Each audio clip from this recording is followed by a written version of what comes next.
Scheduled meeting for the Village Utility Park Plan Commission to order. At this time, please rise for the Pledge of Allegiance. I pledge allegiance to the flag of the United States of America and to the republic for which it stands, one nation, under God, indivisible, with liberty and justice for all. Okay. Lori, if you can do roll call at this time. Commissioner Gaskell? Present. Commissioner Gatto? Present. Commissioner Manny? Present. Commissioner Merrick? Present. Commissioner Shaw? Present. Commissioner Truxell? Present. Chairman Gray? Present. Okay, we have a quorum present. We'll move on to communications. Staff, are there any communications at this time? Just that Chairman Gray, you'll be stepping down as part of the fifth item, just because you've worked with the developer previously, just so that doesn't throw anybody off. And then Commissioner Shaw will step in as the temporary or acting chair at that time. But other than that, no other communications. Okay, thank you. Move on to approval of the meeting minutes. May I have a motion to approve the minutes of the April 21st, 2022? Okay, motion made by Commissioner Gaskell. Second. Seconded by Commissioner Truxell. All those in favor of approving the April? Mr. Chairman, I noted an error. Oh, okay. Just for a Sure, correction. absolutely. On page 3 of the minutes, it was the public hearing that you had recused yourself from, and it says that you, I forget the exact answer, but it references Chairman Gray instead of me. Okay, well, that is a big comment, good catch. If that can be corrected in the meeting minutes. So with that correction that Commissioner Shaw mentioned, can I, all those in favor of approving the April 21st, 22 minutes with that correction? Aye. Say aye. Aye. Okay, opposed? Okay, motion is carried.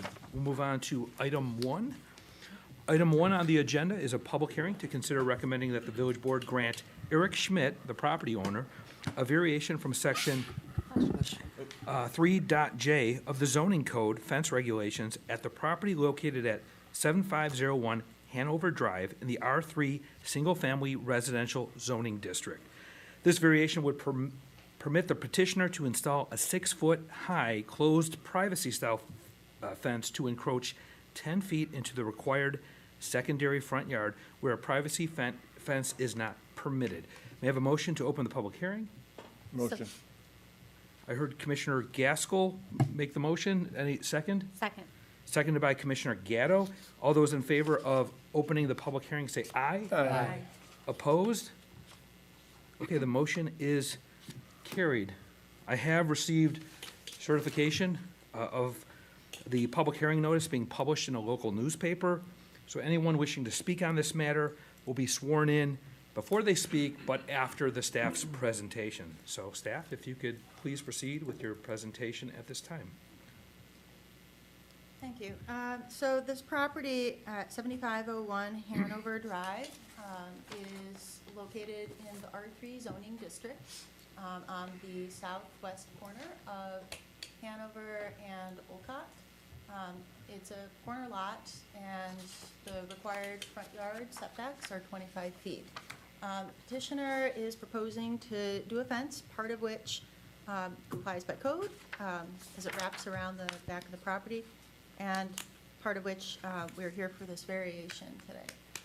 The lot itself is 90 by 126 square feet and does have an existing 5-foot-tall fence that was previously allowed by a variation in 2004. These days, under the current regulations, that would be considered administrative approval. It encroaches 10 feet into the 25-foot setback. The neighbor to the south does have, at 7500 Prestwick, they do have a 6-foot-tall existing privacy fence that aligns with the existing fence of the petitioner. Here is an image of the front of the property as seen from Hanover Drive, and images along Olcott in the secondary front yard.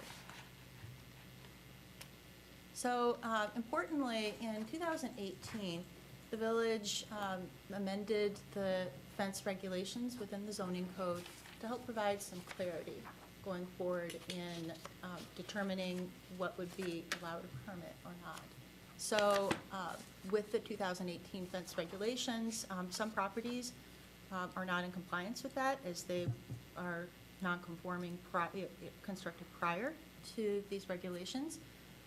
But as the regulations currently stand, fences are not permitted in yard setbacks, but as I noted, per administrative approval, an open-style 5-foot maximum height fence could encroach 10 feet into the residential setback on the secondary front yard. So with this, the newer regulations, we know that this would cause existing fences to become non-conforming. When those conforming fences come to replace their fence, they would have to come into compliance with the current code. So with this variation request, you can see a close-up of the aerial here. The petitioner proposes to remove that existing fence and on the same footprint place a 6-foot tall privacy fence. The petition's identified a few reasons for this request. As I noted, the neighbor has a similar fence, 6-foot privacy, that aligns with this to the south. You'd like to align with it and provide security from what the petitioner has identified as through traffic on Olcott, and to help conceal some air conditioning units located at the southeast corner of the property. So for the Plan Commission's benefit, I've included a couple of slides here to talk a bit about corner fence backups. So it summarizes a few of the things I've already noted about the standard code requirement to be at or behind required setbacks and the administrative approval specifications. Importantly, towards the bottom of the screen here, you can see it for variations. You should consider whether or not there is a hardship. If the property is truly unique. Hardships must be related to physical characteristics of the property. So a personal reason wouldn't qualify, because personal reasons can change over time. And if you don't have a hardship and without the property being unique, this runs the risk of eroding the code to become more difficult to enforce or deny similar variation requests. Okay, so additionally, to talk spatially about the corner fences or those lots. Lots do have many different layouts, forms, and conditions. They could create visibility concerns. Importantly, a corner lot on its own is not a unique condition or a hardship. Neighboring conditions can also change over time, so driveways, sidewalks, that sort of thing. So here's an image, as this was noted in the staff packet, that shows the plat of survey marked up basically to show what the options are. So one option would be to construct the 6-foot fence back at the setback, the 25-foot setback is allowed by code, or to remain with the existing 5-foot high open fence at the 10-foot encroachment. Staff has reviewed this case but is not able to identify clear physical hardship.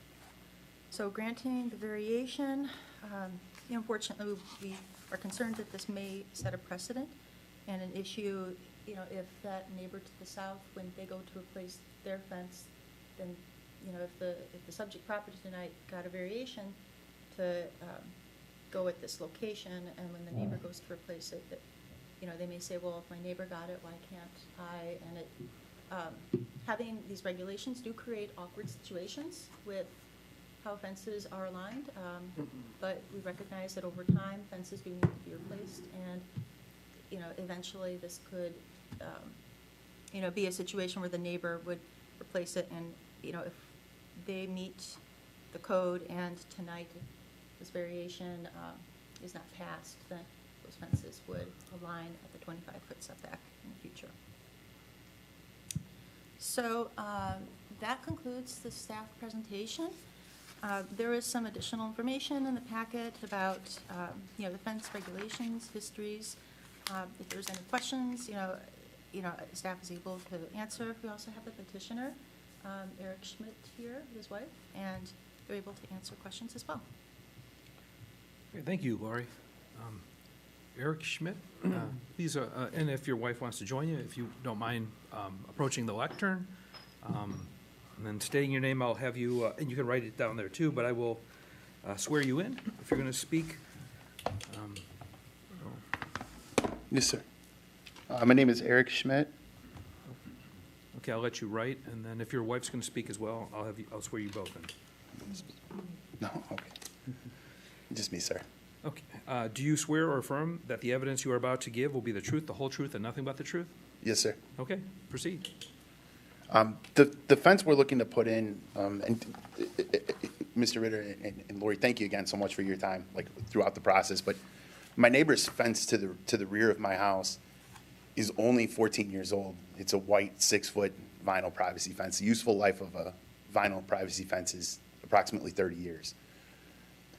By removing my fence and moving it in on the setback, it's going to create a massive hardship and a tense situation with my neighbor, as the fence along the back is ours, and that would be being replaced too. So it would create a 10-foot gap in their fence that under the current zoning regulations, they would not be able to repair or fix. It would force them to have to replace their entire fence in order to close off their yard. They do have a hot tub. Previously, they had a pool. Now they just recently put in a hot tub in the yard. So it creates a massive, hardship right there. That's going to put them in a bad way. So you'll have our fence that comes in this way, their fence that comes this way, and then there's a gap. And because that gap is bigger than 8 feet, they will not be able to repair it. Being allowed to put the fence where the fence exists now creates no gap. It's congruent, and it's in keeping with, it's in place with our neighborhood in general. Along Olcott, there are 10 corner lots. Currently, 6 have 6-foot vinyl privacy fences. Of that 6, 1 has one that's at the required setback per the zoning, but there's no fence that abuts that. The people behind him just kind of left their backyard open. Olcott, as far as closing it off, we have 3 little guys at home. That's the reason for the privacy fence. I understand the concerns sometimes people have with the privacy fence and a closed fence. I have 3 little guys. It's easy sometimes just to kind of throw them in the backyard, kind of do their thing. And Olcott does get a lot of traffic. Olcott is the only major artery between Harlem and 80th Avenue that runs from 171st to 167. The Tinley Park Police Department has conducted at least 2 traffic studies over the last 6 years on the street there.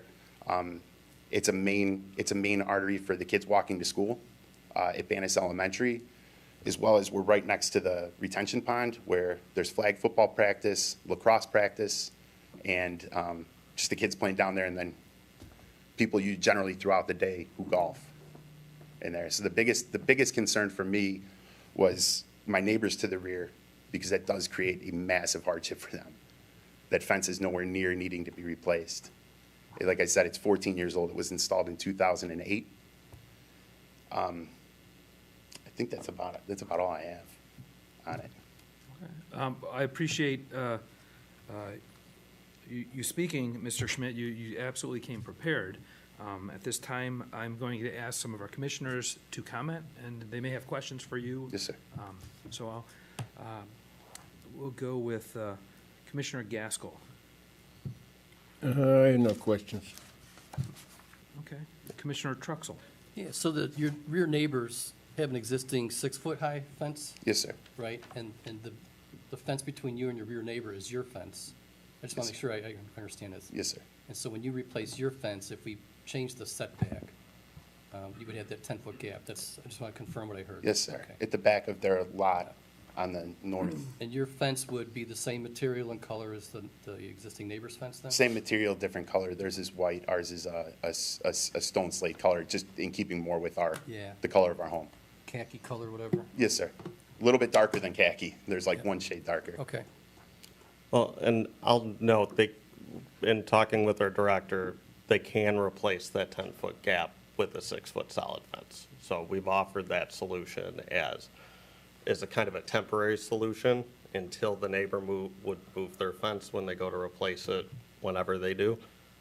We would essentially allow them to move that portion of the fence to their neighbor's yard. So as the kind of a rear, the temporary- rear so it's section of about- the fence, so it matches up with the neighbor's existing side fence. Yeah, so it's basically, we do allow 8-foot sections to get replaced. This is like a 10-foot one, so Yeah. our director and our village manager would approve of that as kind of a temporary solution, so that way it still matches that neighbor's fence. Okay. So that can be replaced with a permit. Dan, I do have one question. Who would pay for that 10-foot gap fence? Would it be Mr. Schmidt, or would it be the onus on his neighbor then? Is that, I mean, because that's a, That'd be up to them to, I guess, whoever wanted to pay for it and whatever side they wanted to put it in. But if there's an existing fence there now, they can essentially keep what's out there now.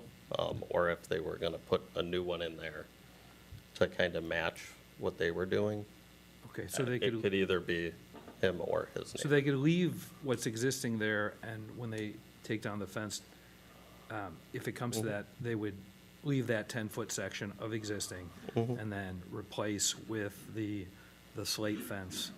Or they could do a new one that matches either theirs or their neighbor's. But whatever they want to do for that 10-foot, we could approve that temporarily, because then when the neighbor goes to replace theirs, then that will go away. So if the rear neighbor replaces their fence, would they have to They would need conform to, with the setback? So they'd have to Correct. pull theirs back too, correct. right? And that's kind of, when you move codes to become more strict, you kind of get some of these awkward situations that happen. And it could be fences, it could be home setbacks, or whatever you're gonna do. If you make it more strict at any point, you have stuff that's non-conforming out there, and so you get stuff next to each other that can be different. One's meeting it, one's not. The goal is eventually, over time, you'd be conforming after so many years. And that's tough with like home setbacks, because homes don't get demoed and replaced every 10, 15 years, 20, 30. Those go hundreds of years, where fences would be a quicker turnaround with those, because whether it's 15, 20, 30 years, most people replace their fences, so. So, over- Mr. Schmidt, are you just asking for the variation so you can meet the fence line with your existing rear neighbor then? That's a main part of it, but if I could address what Mr. Ritter stated, if that's okay. Yeah, of course. First of all, arbitrarily granting a 10-foot extension is in direct violation of the zoning code. So where you said they can replace without a permit 8-foot sections, you just said we would grant a 10-foot permit, but that would require a variance under the same guidelines as this, correct? So it's basically allowing you to move the fence from your side. But it would still to theirs require, for a it would temporary. still require a variance for that neighbor. No, they're saying, they're basically allowing it to shift if it be 1 foot over, but the fence is there. And I guess that's my question. At that point, it becomes arbitrary, right? Like the code says 8-foot sections can be repaired. Mr. Ritter just stated they'll allow a 10-foot one without, Yeah, for a temporary until they would replace theirs, 14 and then years. that would go away. So it's not a variance that would run with the land, right. it's until they would go replace that. But temporary would be 14 years on a vinyl fence, 14 additional years. The next question is I've looked up a couple of the past ones, and last summer, there were variances granted on Carlsbad and Arcadia near Ridgeland Avenue, south of 167th Street. And in one of those variances, the staff actually recommended a 12-foot variance instead of a 10-foot variance, because one of the other houses already had a 12-foot variance. The spirit of the regulation and the code requirement was aesthetics. As long as the houses are set back far enough, there's 100% not a visibility issue. There's no abutting driveways. Being a corner lot, we're set back far enough that you can make a turn. We're not coming to the front of the house or anything like that. And in keeping with the spirit of the code change, which at that point becomes aesthetics, the commission has previously granted 12-foot variations to match a neighbor's non-conforming fence. when they only requested 10. That actually occurred at 6342 Carlsbad last summer. Well, So I think wanna we- keep- We didn't recommend that. We don't recommend. It was in the report. I can bring that back, but it was in the planning report that we recommend. But the petitioner asked for a 10-foot variation, and we'll recommend a 12-foot variation so that it abuts and remains congruent with the existing fence to the neighbor to the rear. So I guess my question is like, I want to maintain the aesthetics. I've already put thousands of dollars into this property on the exterior. We just purchased it in September to keep it looking nice, because in my opinion, the corner houses, that's kind of sets the tone for the neighborhood when you pull in. And I don't want to put a hardship on my neighbors, having to replace a fence that abuts to the back. I'm not looking to be in a bad way with any of my neighbors. I try to do just the opposite. The lines remain congruent. It's not out of place in the neighborhood. As I stated, there are multiple homes in the area that fences went in 2014, 2016, and 2017, up to 2017, on the corner of Olcott and 171st Place. They're at that 10-foot line. So now that that 10-foot section can be repaired, like you said it couldn't be. That's what I was told, because I'm Okay, following the anyway. code. So now we're not talking about a variance for that purpose. We're just talking a variance because you want to move the fence. We're talking about aesthetics then at that point, which is the spirit of the code change. Now you're gonna have a fence that comes back at 25 foot, dogs over 10 feet, and then goes back to the front of the neighbor's other property. And this team has previously granted variances that are part of the public record beyond the 10 foot to keep congruency between the fences, because we know the spirit of the code change. And the spirit of the code change was aesthetics. It looks really bad if everybody has mismatched fences and things are kind of out of whack and out of line. I mean, generally, aesthetics are subjective, but generally we can agree on what looks appropriate and what doesn't. A 10-foot lag coming down Olcott in between fences looks out of place. Now, why didn't you just come here and ask for the variance for that reason, for the actual reason instead of? That was the primary reason, and that's concurrently what I wrote on my response. Hey, Lori, can you do me a favor, go to page 2 of 9, so we can see the existing open fence? It's in really poor shape. Yeah, so that's the one you want to replace, Yes, right? sir. That white 5-foot high fence. Yes, sir. And then you can see down that fence line to the rear neighbor, you can see where it goes from 5 feet to 6 feet. Yes, sir. So that's a 10-foot variance we're asking for, or he's asking for, right? So that section where it looks, well, you got two panels there. If you take 10 feet off of that, it would basically come to that window well. I mean, there's not much To the corner of the home. to the corner of the home, right? Yes, sir. There's 6 inches, it's 25.42 Yeah. feet from the side of the house to the approximate 1 foot mark of the Okay. sidewalk. I have no further questions. And I'll note the request for the 12 and 10 was the other way. They requested 12 feet, and what was approved and basically recommended, not recommended from us, but from the planning Right. commission was 10 feet. To So what match. They requested 12 feet, and they Okay. got approval for 10, not Okay. the flip-flopped way. Commissioner Merrick.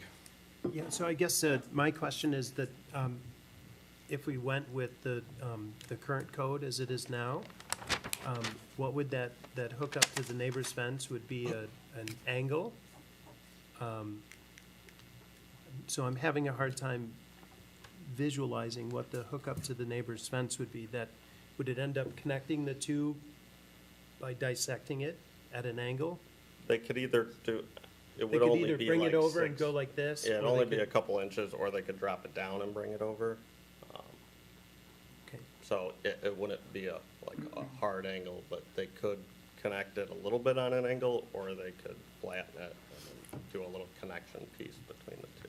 Okay, thank you. But it would just it would look like their fence is bumped out 10 feet, or at least until they come to replace it. Got it. Thanks. Yep. No further questions. Okay. Commissioner Gatto. I don't have any questions, thank you. Commissioner Manning. I understand your concerns regarding, aesthetically, as well as, you know, you want to throw your children out there and have fun, and you're expanding kind of like that playground area. I like it, you know, it's good for me. Commissioner Shaw? I have no questions, Mr. Chairman. Okay. I appreciate all your testimony, Mr. Schmidt.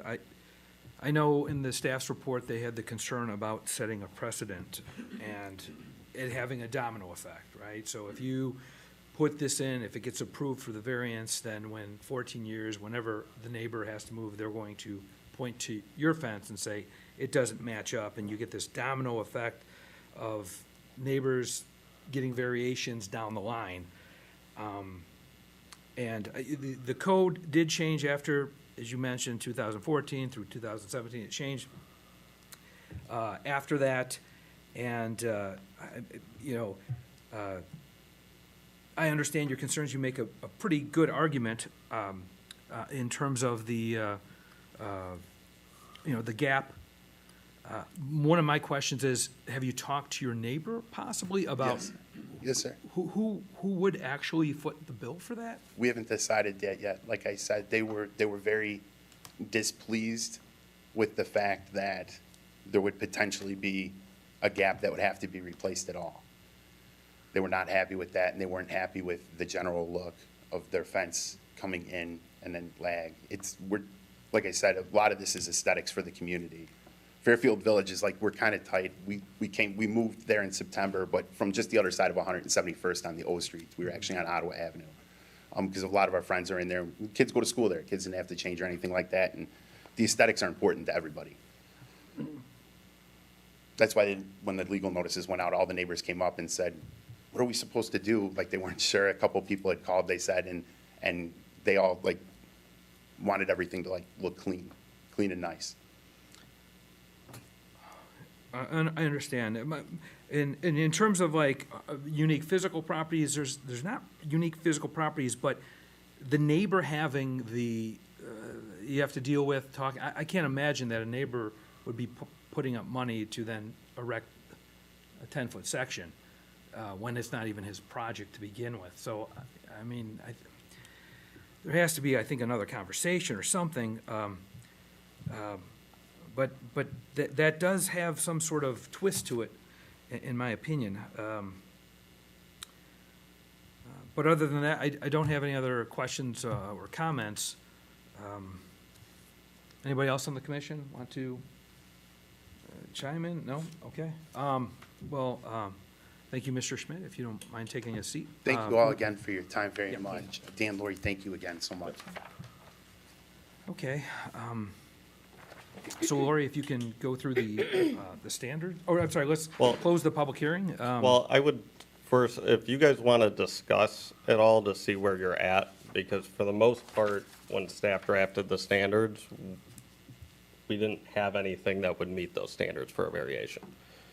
So for the most part, it's fairly negative in there because we don't have something that has this be unique related to the property. So if you guys are thinking we're going to recommend approval, we kind of need direction from kind of a response from you guys on each of those standards, if you think. Okay, well, I mean, I'll take an informal poll of the. Because that's ultimately what you guys are voting and then sending to the board, right? So Correct, we want yeah, that to kind of roll with what you're going to recommend. Absolutely. So if someone's thinking, okay, I want to do, if this does meet the standards, then just kind of vocalize that a little bit about what you're thinking. Sure. So any of the commissioners believe that this would vote yes for the variation despite the standards? Yeah, I would. I just think it's going to be conform with the neighbors. And it's a vinyl fence. It's going to last years. I mean, and most people are going to come back. At 15 years from now, he might come back and ask for variance to meet up to the one that he puts in, if he does have to redo it. So, I mean, I agree with it. I mean, some of the, I understand we come up with these standards and everything, but there is variations for everything. And you want it to look conform, and you don't want to have to put a neighbor out of having to, you don't want to cause any tiff between neighbors or, it just causes problems. the things. So I don't see there being an issue with this at all. I just don't. I don't. Commissioner Manny? No, I concur with Commissioner Gatto. Since this neighborhood does have fences, like right now, the neighbor has it at, 10 foot out or whatever. It goes with the whole neighborhood. If it was a new development that everyone was, fences, at the setback and nobody was, any different, they're all the same cookie cutter, then it may kind of look out of place.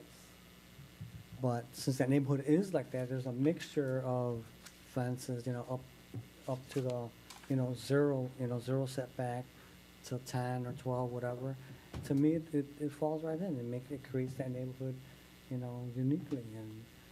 And besides, him want to add his fence aesthetically, not having a jog, that's great, in my perspective, keeping the aesthetics. Plus, he wants, a larger area for his children or whoever that comes over, it's great, so I would definitely vote yes, Okay. And just a reminder, like, in terms of the ordinance that went in 2018, and it says in staff report, 6 foot high, so I know the neighbor does have 6 foot high, so then it would now match it. Privacy style fence, and you mentioned the 3 little ones, Mr. Schmidt, and then also it'd be encroaching on that 10 foot, but it would be matching the existing. So I just want to make sure that that's clear from what the new code requires, or what's not permitted. I just want to just reiterate that. Commissioner Shaw, what are your informal thoughts? While I appreciate the petitioner's concerns and interests, and as well as the comments of the other commissioners, I agree with the staff that I don't see a compelling argument here in line with the code itself.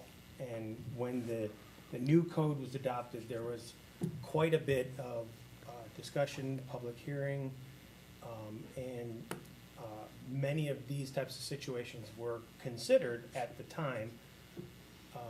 And again, with the code, I don't see any compelling reason here under the standards and under the code. While I sympathize, I just don't find it compelling, so I would not support it. Okay, Commissioner Gaskell. No, I agree with the other commissioner. I for that same reason, I have no support for this. Okay, Commissioner Truxell. Yeah, I think it would be an improvement to the existing fence, and it would match the neighbor's fence line. I think it would not look as good if you have that 10-foot section that would stick out. So with those two facts, I would be in approval of this request for the variation. Commissioner Merrick. Yeah, so I'm with Commissioner Shaw, that, so I don't find a compelling reason to approve it, especially if one could run an angle fence from that one to the other one. I don't think that it would be aesthetically unpleasing, to be honest, in that space. And having nobody's mentioned this, Marks, about the standards, about having a larger yard. That wasn't even a discussion point, Correct. right, from Mr. Schmidt. I'd find that compelling as a property owner, right, having a bigger backyard that you could use in that space, so I don't support it. Okay. I too agree with Commissioner Shaw, Merrick, and Gaskell. And I know the code isn't always, forgiving for what was done in the past, but is trying to set some new rules for a precedent. And I do agree with the staff report. If it will cause a domino effect even 14 years from now, if your neighbor wants to swap out their fence, and you've already got the variance, then he's going to get a variance. And when we came together for these fence regulations, and looking at whether there's a unique property, physical property, just because it's a corner lot doesn't fulfill that requirement. You make a compelling case on perhaps having a hardship with your neighbor if something changes there with that gap, but there's not a concrete solution to how that would be resolved, in my opinion. So I would say no to it as well. That's just informal, we haven't voted on it. Mr. Chairman, I'd also like to offer that each situation, each application has to be considered on its own merits. And again, while I think it's important to be neighborly and be considerate of the impact on the neighbor, quite frankly, any property owner would be within their rights to remove their fence unilaterally, completely on their own.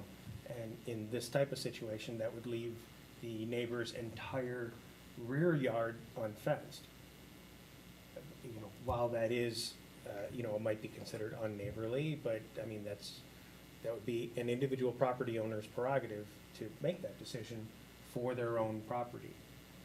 I think it's positive and very good to be considerate of the impact on your neighbor, as we all should. But in the end, it is the neighbor's responsibility for their own yard. Okay. Mr. Schmidt, if you have any other comments, please approach the lectern. Well, I wanted to ask staff a clarification. People who have fences right now that are non-conforming, you could, if you wanted to replace a piece, you could only do an 8-foot section.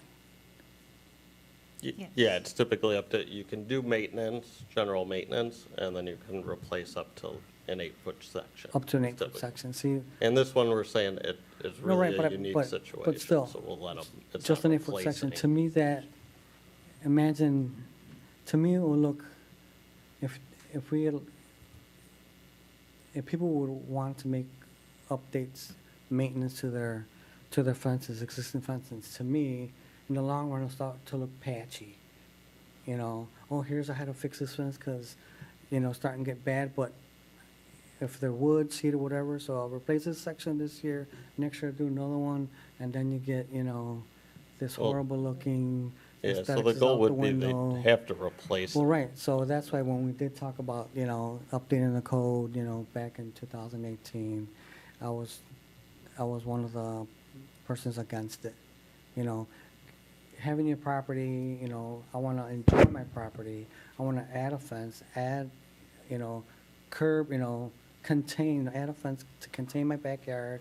If I have dogs or cats or whatever, I know they're going to be within the confines of the home and not, so to me, that's why I would definitely support it because, hey, it's your property, kind of like the opposite of what you're saying, Commissioner Shaw, this is my property and let me do something that's nice.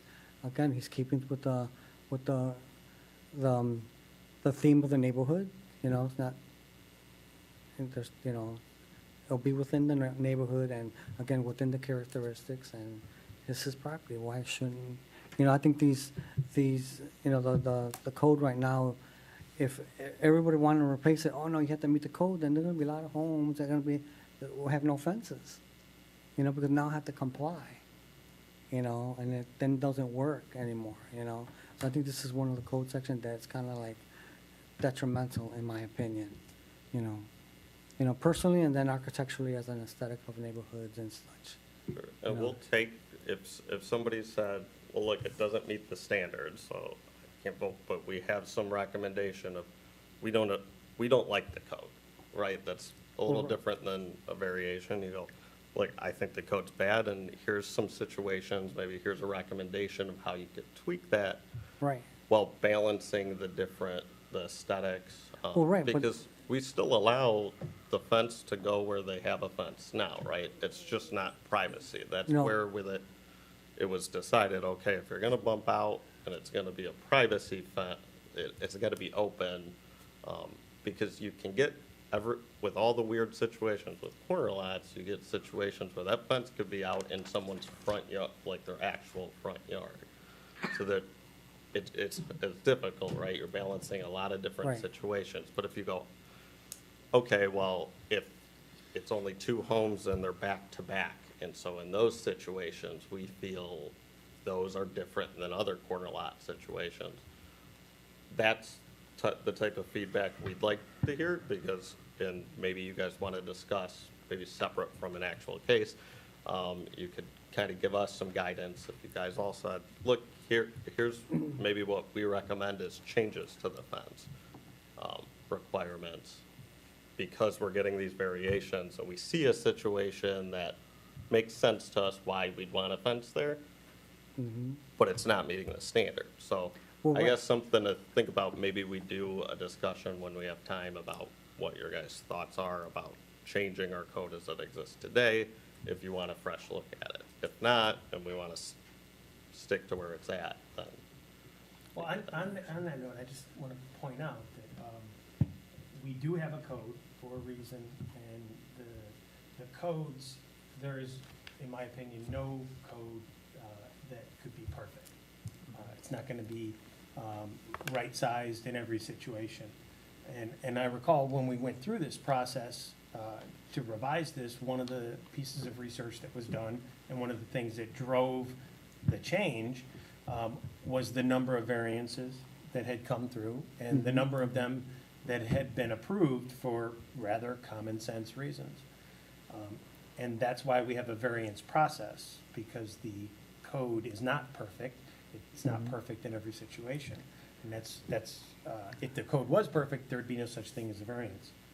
So we have this process that exists where if we have an application that meets hardship standards, then a variance can be granted. When we went through that process, one of the things that was added to it was giving greater administrative approval so that things that fell within what would be deemed reasonable by the staff didn't even have to go for an official variance. It could be an administrative variance.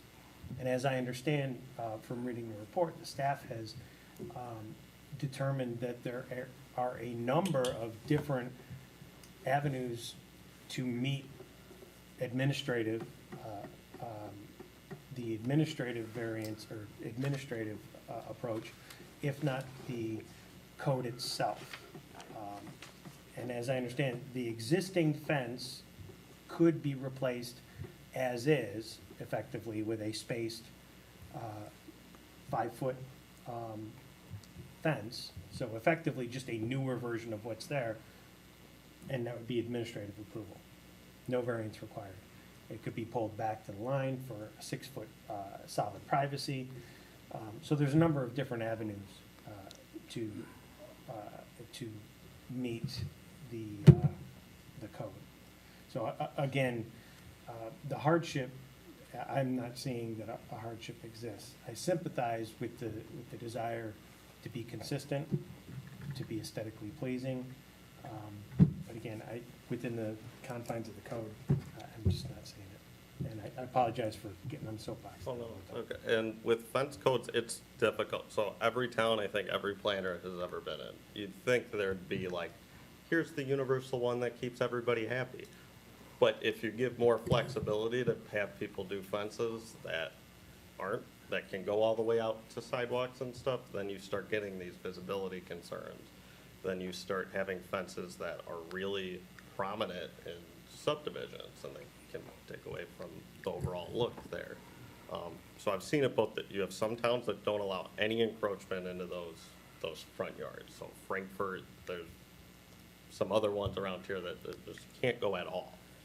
New Lenox does like you could go 20 feet into there, but it's gotta be open design, and if not, it's gotta be set back. We kind of picked that Joliet lets you do a privacy fence all the way around your property wherever you want, but then you have privacy fences, somebody looking out their picture window and they have a fence out there if you're the second one in from the corner. So you take all those options, right, and you kind of look and go, where's our community gonna fit in this, and where are we kind of gonna stick to it? In 2018, it sounds like there was a lot of discussion. There was all the different possibilities, what each thing looked like, and we kind of picked a middle ground, I think, from what I've seen of how each town treats this.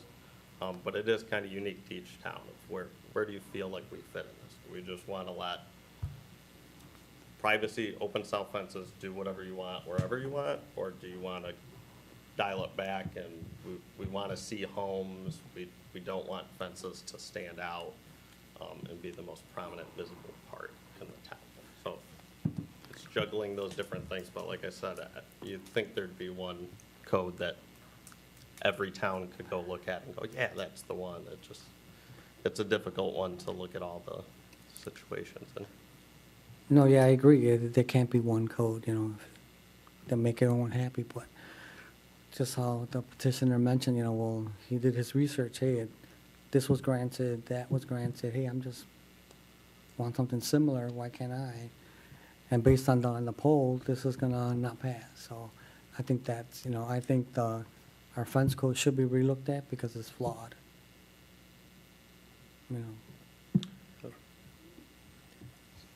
Well, Mr. Schmidt, do you have anything So, else to yes, add to sir. the discussion? Specifically to Mr. Shaw and Mr. Ritter, the points you made are abundantly clear that the code was in place for aesthetic reasons primarily, above and beyond anything else. Because routinely, variations are granted for open-style fences. We get into like Radcliffe Place on the other side of 175th, open-style fences are allowed to come to the sidewalk. 175-01 Humber Lane was approved in 2020, in the summer of 2020 after that. It becomes arbitrary at that point. I asked, when we initially sat down and spoke, the three of us, about an administrative approval without going through this process, because I became versed on the code top to bottom and how it worked, and I saw that there is a path for an administrative variance. And I was told, quote, unquote, we never use that. We've talked to our lawyers, and that shouldn't even be in there because everything needs to come to the commission. That's not an administrative one. That would be them approving that and it ending here. That's what that code Okay. section is. So that says the ZBA, those cases and those Okay. situations. And what you were quoting was a side yard setbacks, which is related to a principal structure. So. But it was, but it does fall But it in doesn't line, meet state law, so that's why, but it's in there. yeah, but we have a section that also says if something's not compliant with state law. So that's why I'm saying, that would have just said, if they said this is approved, it would have been approved tonight, but you would have still had to go through a public. It would seem more genuine, though, for the commission if you don't like privacy fences, say that, because variations are routinely granted by this commission. And specifically, like I said, in 2020, 6342 Arcadia, 6342 Carlsbad were approved. And the underlying reason was the aesthetics and keeping in the form with what was already there. Well, What like- didn't come up in the staff report is the three houses in a row. So my neighbor to the rear and the neighbor across the street from them. There's a vinyl privacy fence, the neighbor to my rear. And then across the street from them that abuts to 171st Street and then down Olcott, their privacy fence is brick.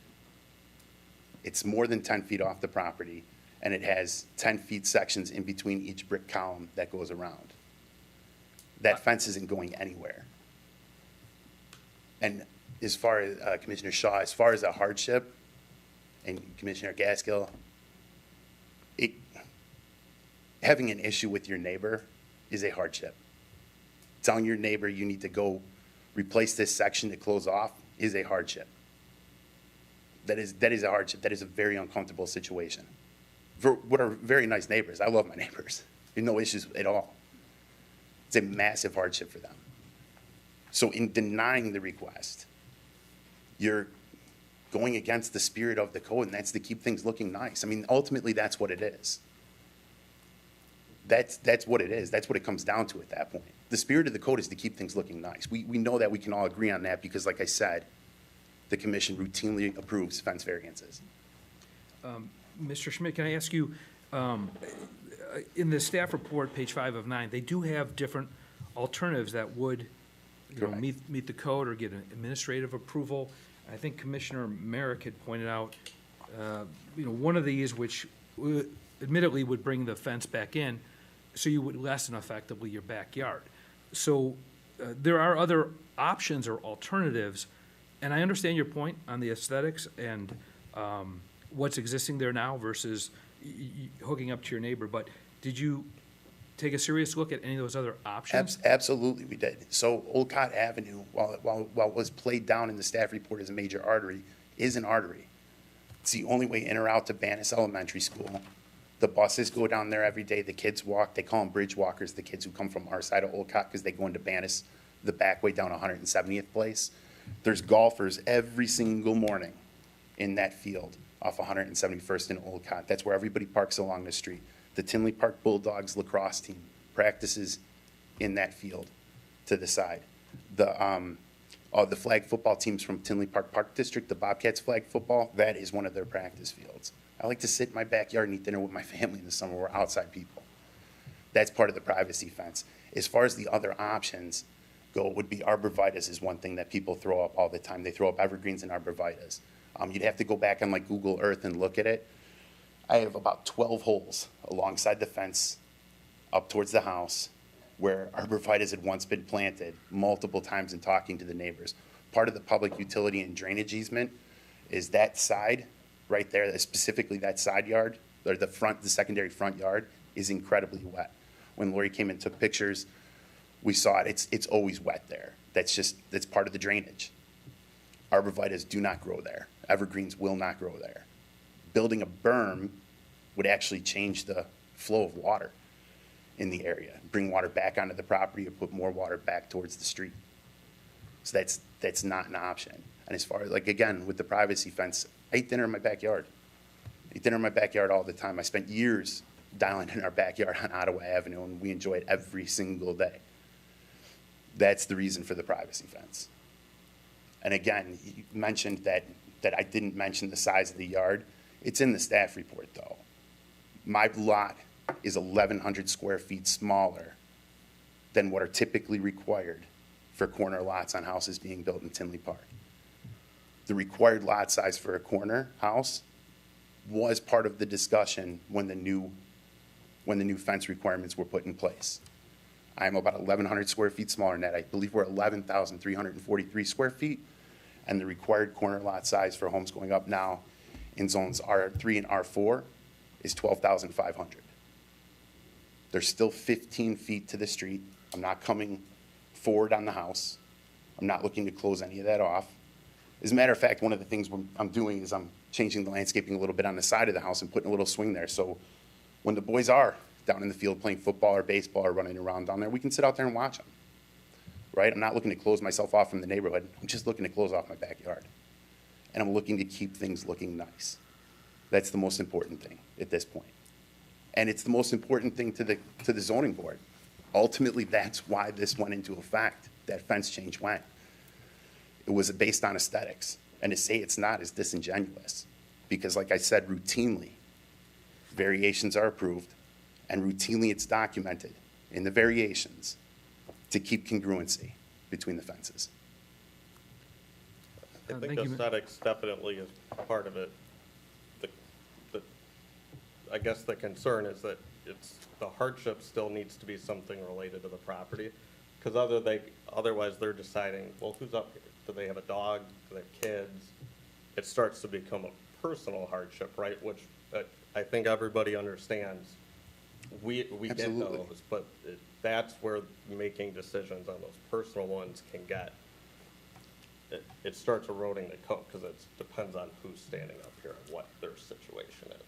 So that's the difficulty in that. Okay, it is a hardship, but it's a personal one. Having to get is tough. Having to force my neighbor's hand is a hardship, and that could spill It's a over. personal one, yeah. It's a personal one for now, but what if the neighbor becomes very angry and then the police are involved? Now it's a community hardship. Yeah, well, that's where they're saying, okay, is it personal and is it people oriented or is it related to the property? Because otherwise it depends who's standing up here. Both. And what's their personal situation, which could change all the time. Both. Keeping And the congruency. The zoning code has to, by state law, you can't make it personal, right? It can't be to be like the person, do they have kids, do they not have kids? Of course. So- But again, 6342 Arcadia, 6342 Carlsbad, 6350 181st Street, 17501 Humber Lane. Those were all done in 2020. Understood, Mr. Schmidt. And- I appreciate the time again. No, Thank no, you so much. and each case is different. I'm not sure exactly what the uniqueness is or whatnot. I don't know those off the top of my head, to be quite honest. Yeah, and I But don't think they I do came wanna here, ask- they went to. I do want to ask CPA, staff, so. because I saw Lori shaking her head yes, in terms of, so the trees, it is very wet along the interior of that fence, and trees that would shroud or screen aren't able to successfully find root and flourish, is that?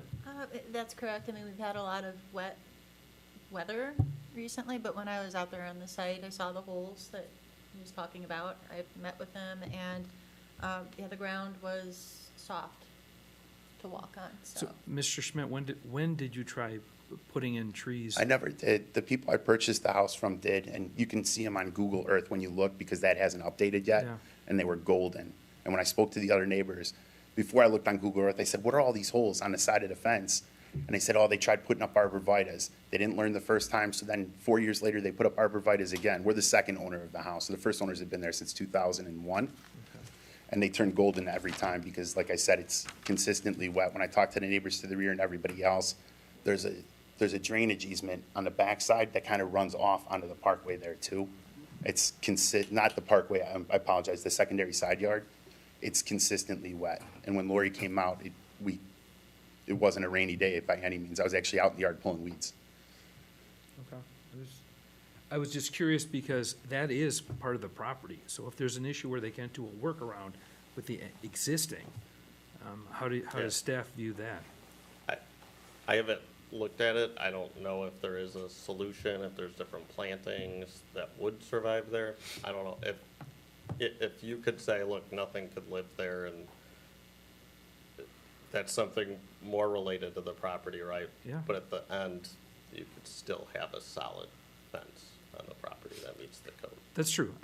To staff's point, you know. But that's at least something related to the property, Right. not a personal circumstance. So moving the fence in along the brick line of the house, for that side yard, not an option for you, Mr. Schmidt? No, it looked terrible. It would look terrible. It would look terrible. And it does. I mean, we're talking almost 90 feet by 10 feet. It cuts off almost 1,000 square feet from the backyard now.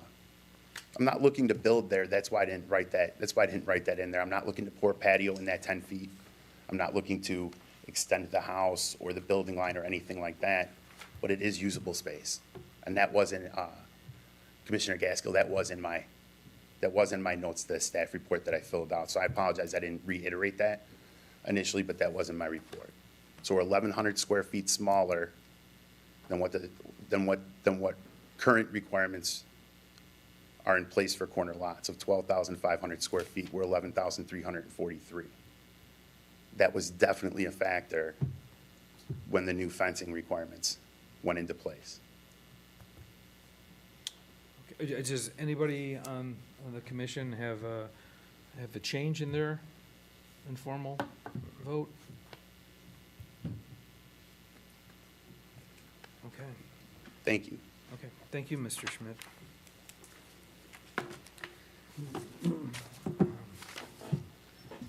Okay, so at this time, I'm going to, if there's no further discussion, I'll have a motion to close the public hearing. So moved. Second.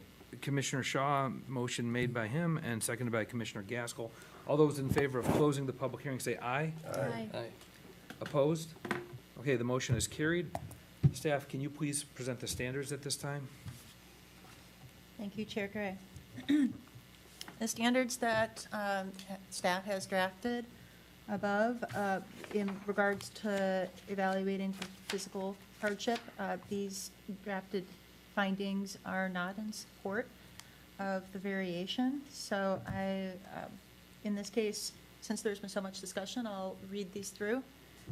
So the first is that the property cannot yield a reasonable return if permitted to be used, only under the conditions allowed by the regulations. The parcel can still yield a reasonable return under the conditions of the district it's located. The petitioner has multiple options for a fence that are compliant with the code. In any of the compliant fence scenarios, the location of the fence will not limit the owner's ability to yield a reasonable return on the property. The variation does not create a more useful property by expanding the rear yard. 2, the plight of owner is due to unique circumstances.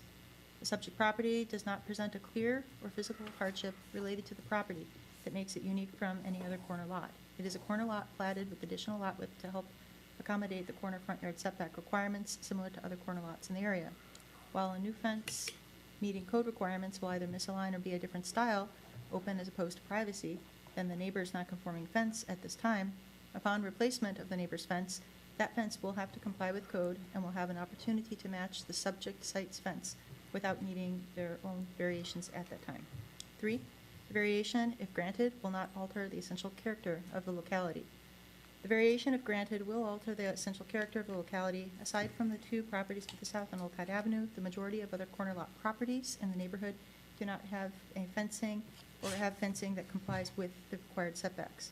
Those that have been granted variations have distinguishable differences in their locations addressed with those cases, such as aligning with rear yards.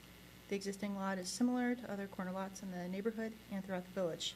The granting of a variation may establish a precedent that may result in additional variation requests of similar situations.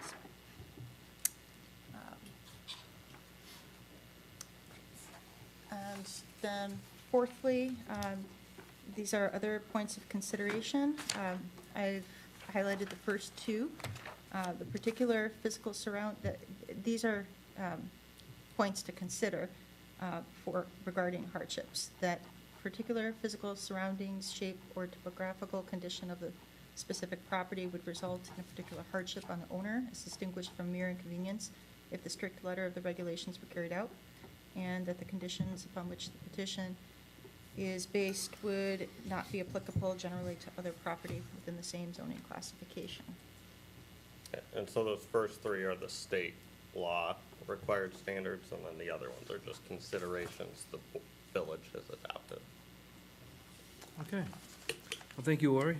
At this time, may I have a motion regarding the variation for this item? I make a motion to recommend that the village board grant a 10-foot variation to the petitioner Eric Schmidt from Section 3J fence regulation of the zoning ordinance to permit a 6-foot high privacy fence encroaching 10 feet into the required secondary front yard, where a fence encroachment is not permitted at 7501 Hanover Drive in the R3 Single Family Residential Zoning District, consistent with the submitted plans and adopt findings of facts as proposed by village staff in the May 5th, 2022 staff report. Second.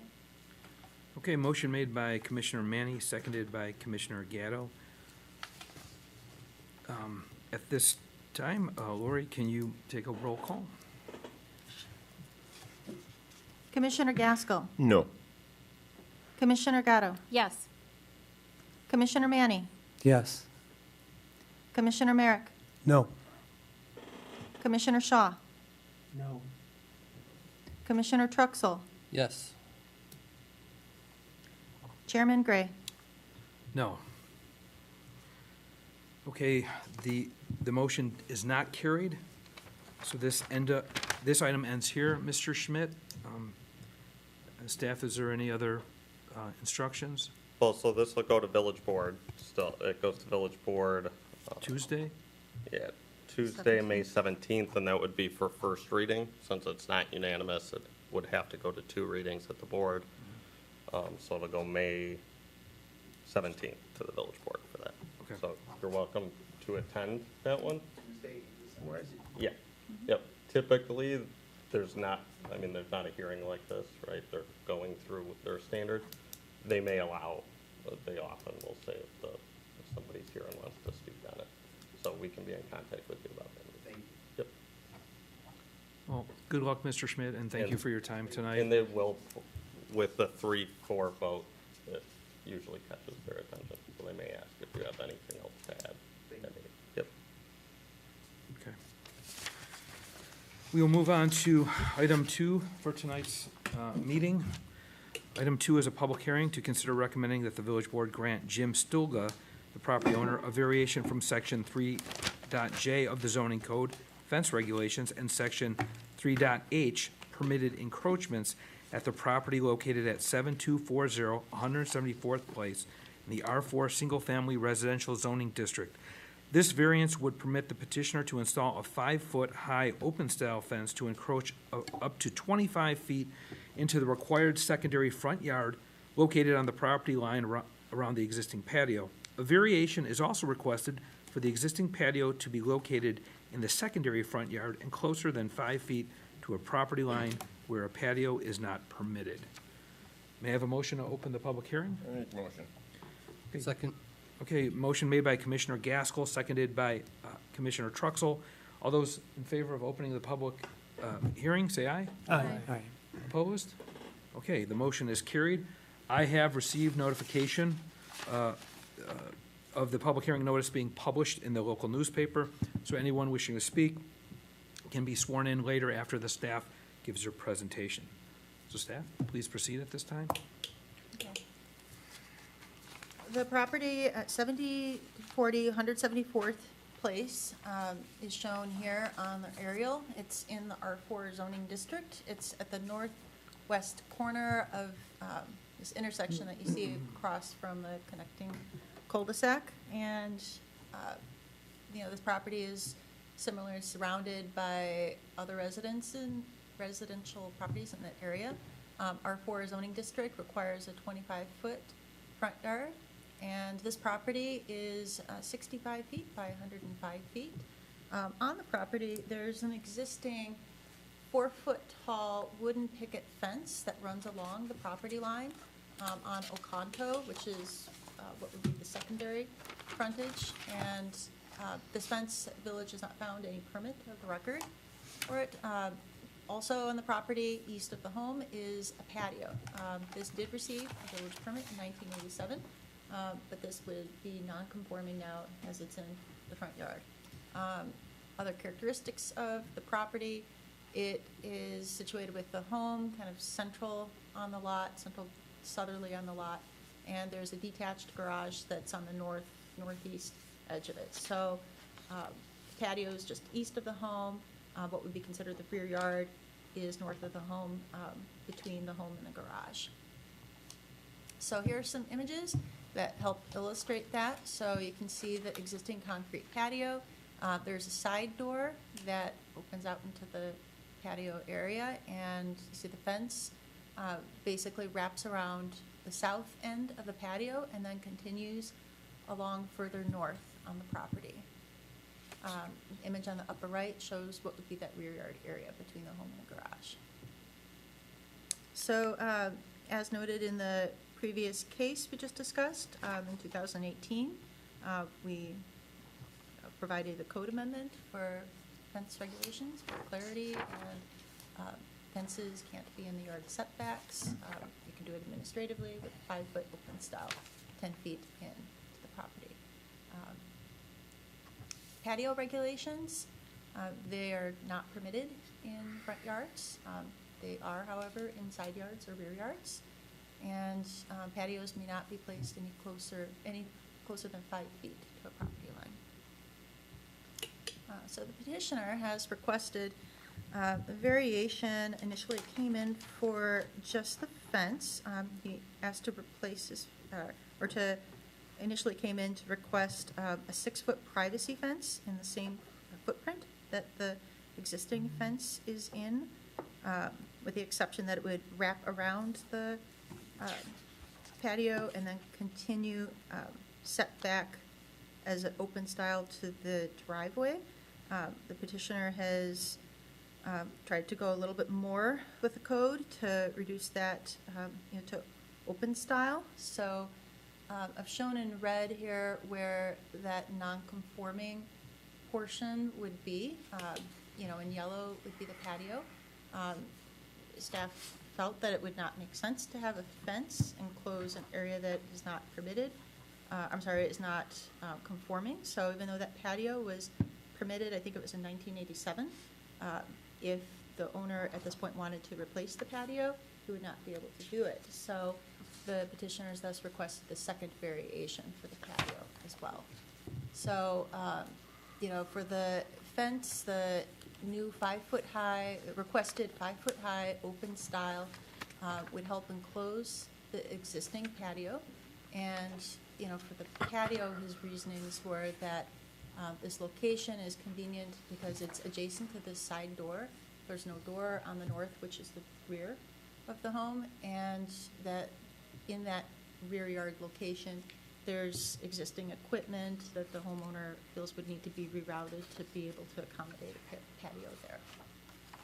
Oh, and on the lower right, you can see an example of what the fence would look like.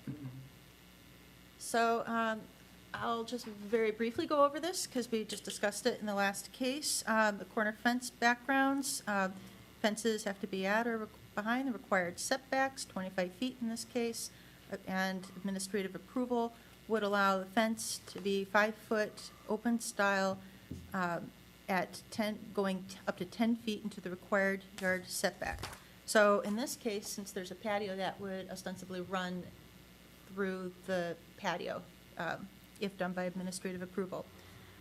Question is there a hardship to the property? Corner lots are not hardships, personal conveyances are not hardships, and without a hardship, this potentially erodes the code.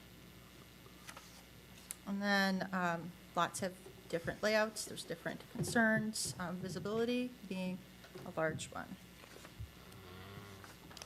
And so here is the image of where the patio is in yellow, east to the right of the home. Staff's noted in purple the general area that would be allowable for the patio by right.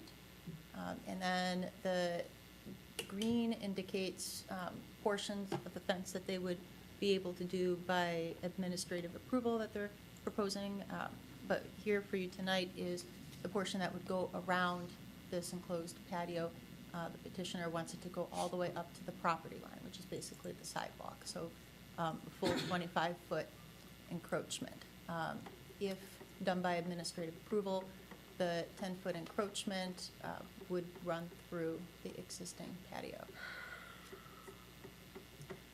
Also to note, as I have up there on the screen, that if the patio remains, it would be in the path of this of an administrative approval of the fence.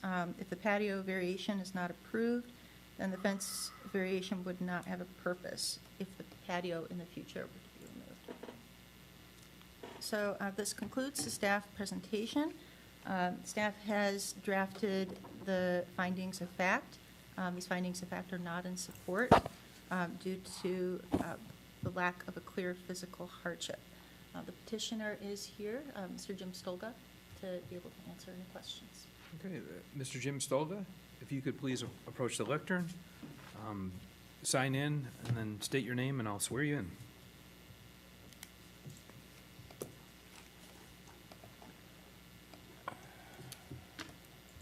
Okay. Mr. Stolga, do you swear or affirm that the evidence you are about to give will be the truth, the whole truth, and nothing but the truth? I do. Okay. Proceed. I think she clarified everything I wanted to do. I got a patio there that's existing. I want to replace the fence that's there. If I do it to code, I have to slice that patio with 15 feet of the existing patio outside of the fence line. Okay. Well, I'm going to ask some of the commissioners for some of their comments. I'll begin with Commissioner Merrick. Okay, so I guess my question here is it possible to approve the variance for the fence, but not for the patio? And then are these they're two separate things, right? Yeah, it is entirely possible. We drafted them together because they're obviously connected, right? He's asking for the No, fence. I understand that, but thinking about like the, Yeah. leaving the patio in and not having to smash that out and remove it, then would work, you wouldn't run a fence right through a patio. Yeah, so you on that. could have two separate findings for each of the two Yeah. variation requests. Thank you, Dan. Yep. If you, yeah. I'm done. Commissioner Truxell. So I saw somewhere in the notes that you'd have to relocate AC units and some ventilation and whatnot. Could you give a little more detail on that? Yeah, at the rear of the house, if I were to, well, financially, it's not possible for me to move the patio. Right. But if I did have the funds, you'd have to move the air conditioner. There's the tankless water heater exhaust, the dryer vent. There's a lot of obstructions there that would have to be moved to the west side of the house Okay. with it. I see that now in the picture. Thanks. Thanks, Lori. And Commissioner Merrick, the one thing I do, because just so it's not confused, he doesn't, if you guys denied a patio variation, he doesn't have to remove the patio, so it's still non-conforming. Yeah, I understood that, So right. that gets to remain It's already until he waived wants in. to go replace it, Yeah. then he'd have to. Just want to clarify. I have no further questions. Commissioner Gaskell. Could you go back to that last slide, with the, no, yeah, that one. So the green line over here is the new fence. Yeah, new and meets, that part meets the code. Okay, and then what's the dotted line by the, That's where he could continue the fence down by right, but he's not proposing it there. But no, right, I just want to get that clear. Yes. So the red part of it is where he's wants to put a new fence up to the side, by the sidewalk. The red part is what would trigger the variation. Where there is an open design fence, right, currently? The open design fence does run along the property line at the 0 foot, so in that footprint, the petitioner's proposing as 5 foot. open. So he's, okay, But the replacement is where the variation's triggered. so he's gonna pick up on the old fence by the house there. Then he's gonna jog out to the sidewalk, come down here, however many feet that is, then come back and pick up again at the old fence behind the house, or on the side of the house. And I think some of the history of this, at least from, I think, the petitioner and staff's I think originally you had proposed it to the driveway, right, coming down where the fence is now. Correct. And then, so our recommendation was not to, if the point was the patio, request the least amount of a variation as possible as part of this. So that's why that's pulled back to meet the code, and then it just drags around the patio. That was, if you were gonna request it, that was our recommendation, to request as little as you need. And what does that patio consist, what is it made of? Concrete.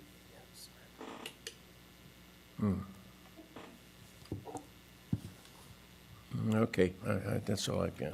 Thank you, Commissioner Gaskell. Commissioner Shaw. There was a permit on file from 1987 for the patio, that's correct? Yes. And when I went by, I looked at it and I really couldn't tell. But is it, as far as you know, the same patio from 1987, which would make it like 35 years old? Is that about right? Yes, the permit did have a plat in our files, and the plat matches the same footprint and dimensions and location. Yeah. You haven't been the owner of it the whole time, have you, sir? No, Okay. To your knowledge, is it the same? to my slab? knowledge, yes. Okay. I like, first of all, when I looked at the standards here, one of the ones that really stands out to me is the ability to yield a reasonable return on it. Given the footprint of the property itself, that's one that does stand out to me. I have trouble reconciling it is possible with the purple line there to fall within the administrative, to comply and have a fence there. However, as a practical matter, it's going right down the middle of the patio. I do like the compromise that staff proposed in putting conditions on a variance that the fence variance would be in place only so long as the patio remains, and the patio can't be replaced.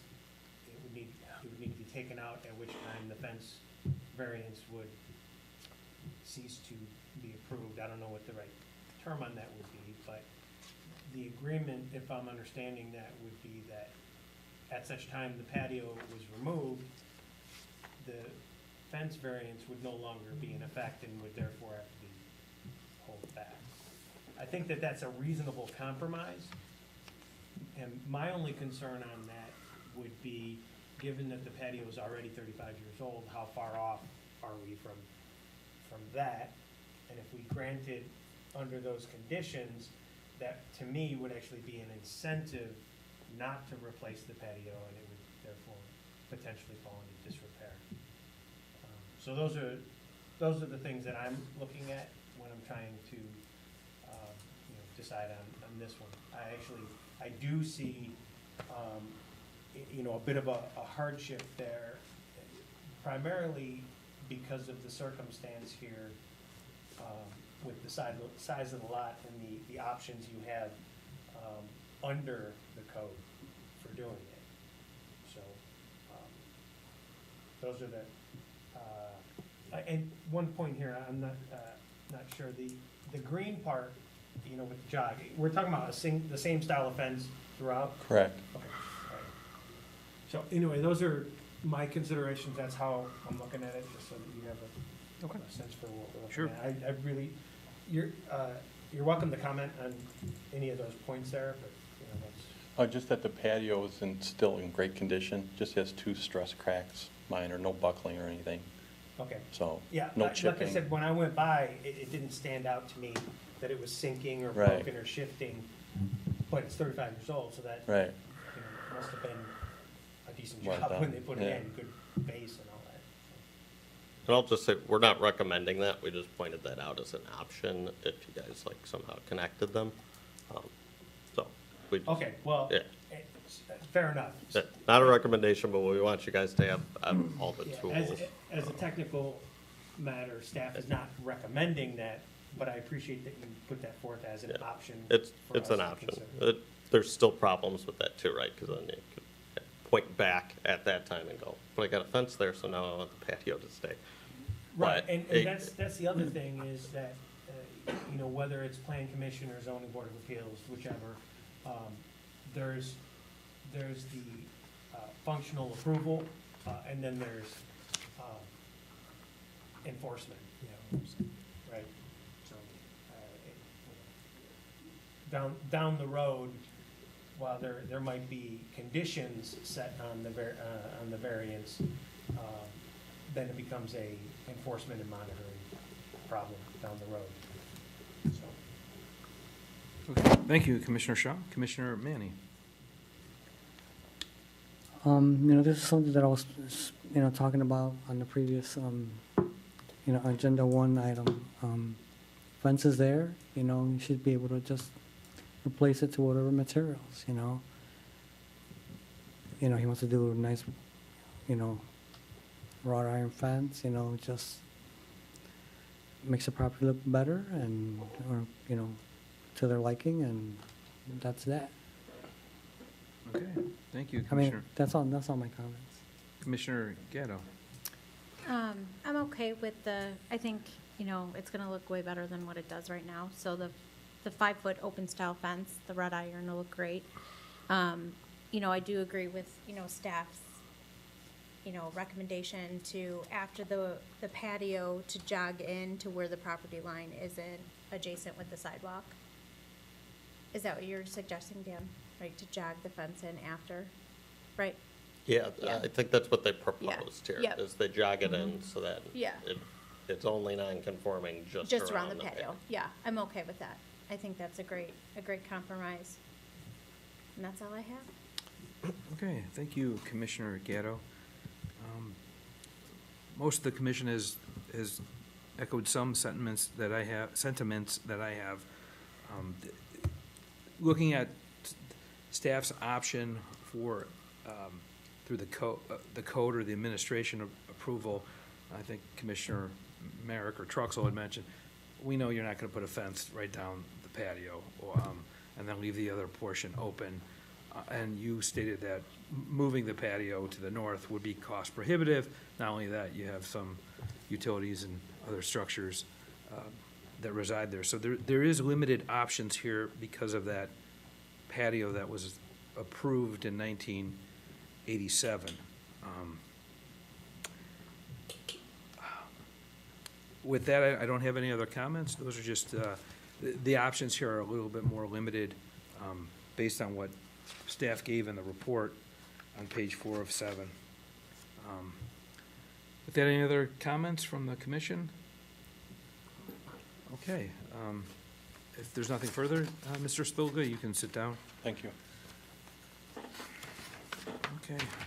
I don't know if similar to the other one, if you guys want to at least look at the standards and say, are these, again, this is just our drafted ones, so this is what you guys said to the village board, so if you say, I don't like, as a group, you're essentially saying, I don't like the way this is worded, or we have something else for this. Try and vocalize that, so that way we can, actually send what your guys' recommendation and thoughts are to the village board, and that gets carried into the ordinance as well. Okay. With that, if there's no further questions, I may have a motion to close the public hearing. So moved. Do I hear a second? Second. Motion made by Commissioner Gatto, seconded by Commissioner Gaskell. All those in favor of closing the public hearing, say aye. Aye. Opposed? Okay, the motion is carried. Staff, will you please present the standards at this time? Thank you. Standard 1, the property in question cannot yield a reasonable return if permitted to be used only under the conditions allowed by the regulations in the district in which it is located. The property can yield a reasonable return under the conditions of the district it is located. The petitioner has an option for a fence and a patio that are compliant with the code. 2, the plight of the owner is due to unique circumstances. The subject property does not present a clear or physical hardship related to the property that makes it unique from any other corner lot. The existing patio could be relocated to a code-compliant location. 3, the variation, if granted, will not alter the essential character of the locality.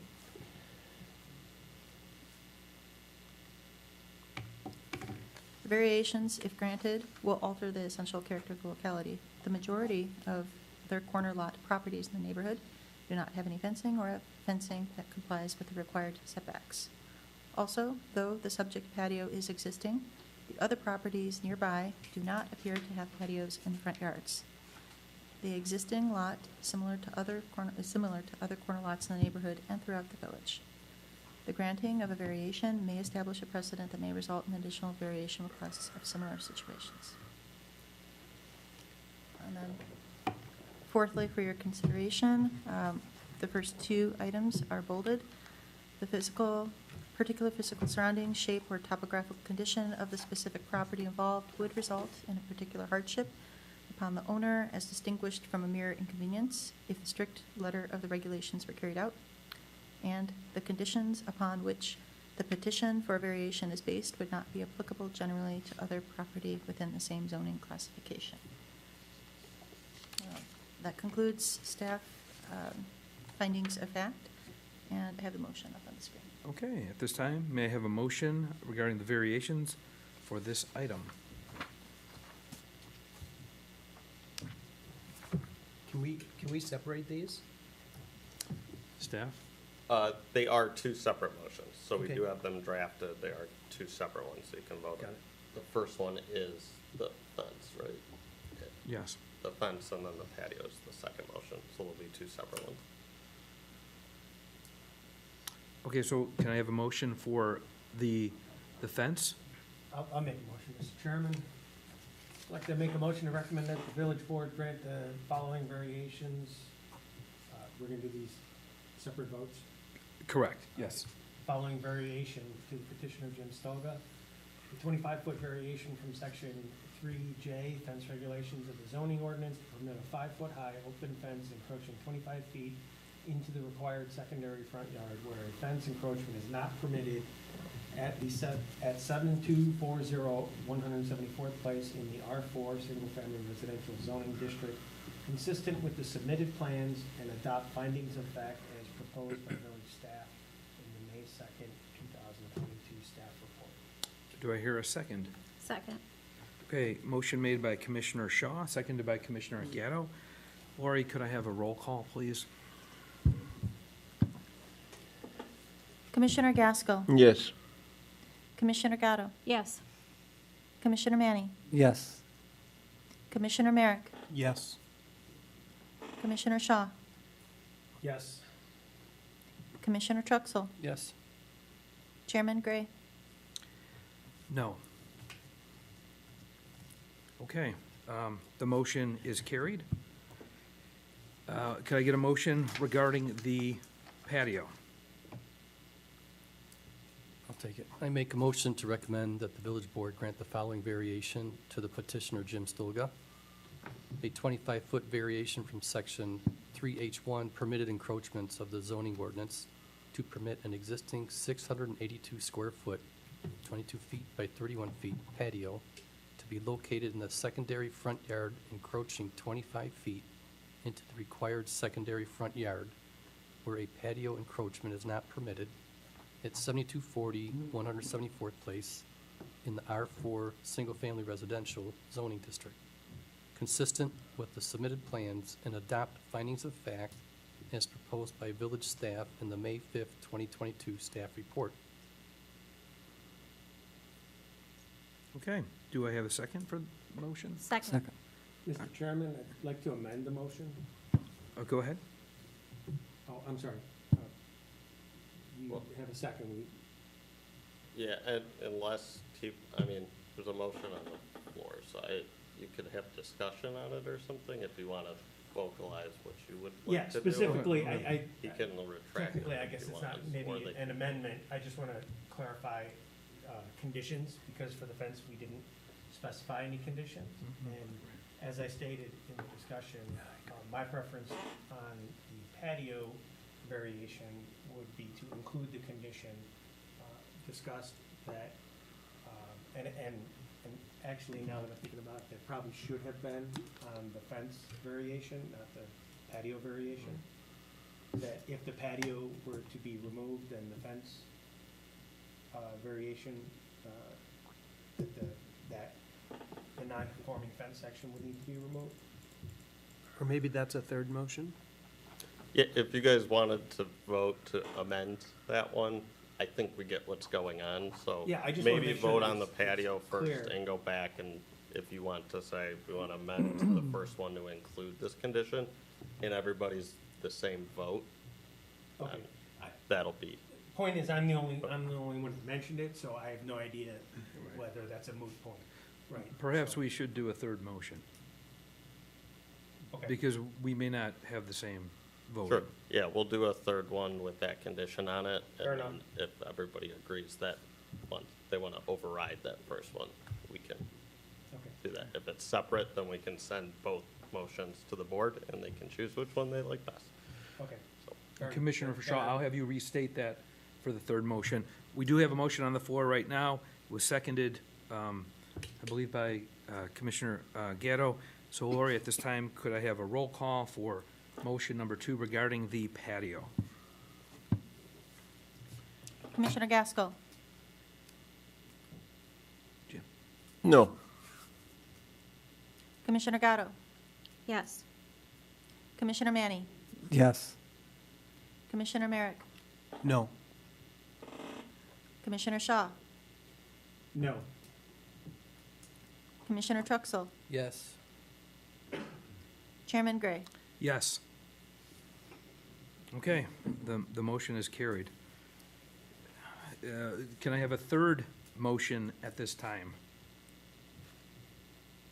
Yes, Mr. Chairman, I'd like to make a motion, and Dan, were you recommending that we revisit the exact same motion with the condition, or just simply amend the previous one? sure, you can make either of those motions. I would probably recommend amending it Okay. and Okay. see if everybody agrees with that. If not, Okay. then That's easy. make a separate motion and we can send it both. Okay. Well, so, Mr. Chairman, I mean, I don't procedurally, I don't know if it's necessary to go through the motions, of a motion. Sure. I mean, if you wouldn't mind entertaining just a Informal? straw poll. Sure. Because, again, if there's no consensus on the point, there's no reason to even go there. Okay. So, quick straw poll, who would be in favor for, as Commissioner Shaw mentioned, if the patio ceases to exist, if there was a fence that got a variation, it would have to be pulled back so that it would have to conform to the setback? Yes. I see yeses. Yeah. Okay. So, Mr. Chairman, I'd like to make a motion to amend the previous motion regarding the 25-foot variation for the fence on subject property to include the condition that if the patio, the concrete patio were to be removed, then the variation would, I don't know what the proper legal term would be, but the fence, the non-conforming fence would have to be removed and complied with the. Maybe you'd void the variation at that time. Okay, avoid the variation. That's the appropriate term. And the straw poll, I saw Commissioner Manny was, I think, the only no on that. Right. I just want to make sure that's in the record. And that was the informal. So that's the amendment. It still is majority yes for the amendment, and a majority yes for the motion number 1 on the fence. Well, so you still want to take a, Do we have a second? yeah, you'll still have to get a second to that. I He made a second. motion for basically the same one with that condition, a second, and then take the vote for that motion. Okay. Commissioner Merrick just seconded. So Lori, if you could take a roll call. Commissioner Gaskell, Yes. Commissioner Gatto, Yes. Commissioner Manny, No. Commissioner Merrick, Yes. Commissioner Shaw, Yes. Commissioner Truxell, Yes. Chairman Gray. Yes. Okay. Motion. Commissioner Manny, just so we can, I'm assuming you're saying you like the less restrictive one without the condition, right? Correct. Okay, we'll make sure that just the board knows why there was 2 and what that was. Yep. Okay, well, this item will go to the village board on Tuesday, May 17th. Is that correct, staff? Yes, so it'll go for first reading there, since it wasn't a unanimous consensus for any Sure. of these. So, yes, May 17th. So, Mr. Stolga, be present for the village board meeting on May 17th. The staff can get with you on the details on when to attend. Yes. So, Lori will follow up with you in the meeting, similar to this, so, and let you know how to attend. Again, with votes that aren't unanimous, one way or another, often they ask if you have anything else to add at that meeting. It's not the same public hearing style, but if you have a comment. Okay, good luck. We'll move on to item 3 tonight. Item 3 is a public hearing to consider recommending that the village board grant Steve Novak of Anytime Fitness a special use for a commercial indoor recreation use greater than 3,500 square feet in size at 17823 80th Avenue in the B1 Neighborhood Shopping Zoning District. The request would allow transfer of the existing special use to a new owner with no changes proposed to the current operations. May I have a motion to open the public hearing? So moved. Second. Okay, motion made by Commissioner Gatto, seconded by Commissioner Shaw. All those in favor of opening the public hearing, say aye. Aye. Opposed? Okay, the motion is carried. The public hearing is open. I have received confirmation that the public hearing was published in the local newspaper. Anyone wishing to speak on this item will be sworn in after staff's presentation. So staff, if you can please proceed with your presentation. Thank you. So this property is Anytime Fitness. It's an existing fitness center that's located in the shopping plaza that we call the Junction at 80th Avenue on the northeast corner across from the Metro station. So this is a multi-tenant plaza that totals about 25,000 square feet. Anytime Fitness is the largest tenant of this at approximately 6,000 square feet. There are a number of co-tenants in the property. Some of these are Union Bar and Grill, Chen's Restaurant, Athletico Physical Therapy, Kinley Travel, and Cambridge Dental. So this is located in the B1 Neighborhood General Zoning District. On the west side, across the street from 80th Avenue, is residential, as well as north and to the east. To the south, the metro station is ORI. B1 Neighborhood Shopping District is intended to be more of kind of like a pedestrian-oriented type of district, generally with non-objectionable types of businesses, smaller parking lots, that sort of nature. I've noted here how it's intended for the code, provide areas for retail and service establishments, convenience goods, generally for people in the neighborhood. So this case requires a special use approval. Fitness centers or health clubs are considered commercial indoor recreational facilities. And in our code, we have a breaking point of 3,500 square feet. If this type of use is less than that, it would be permitted in the B1, but if it's more than that, it requires a special use.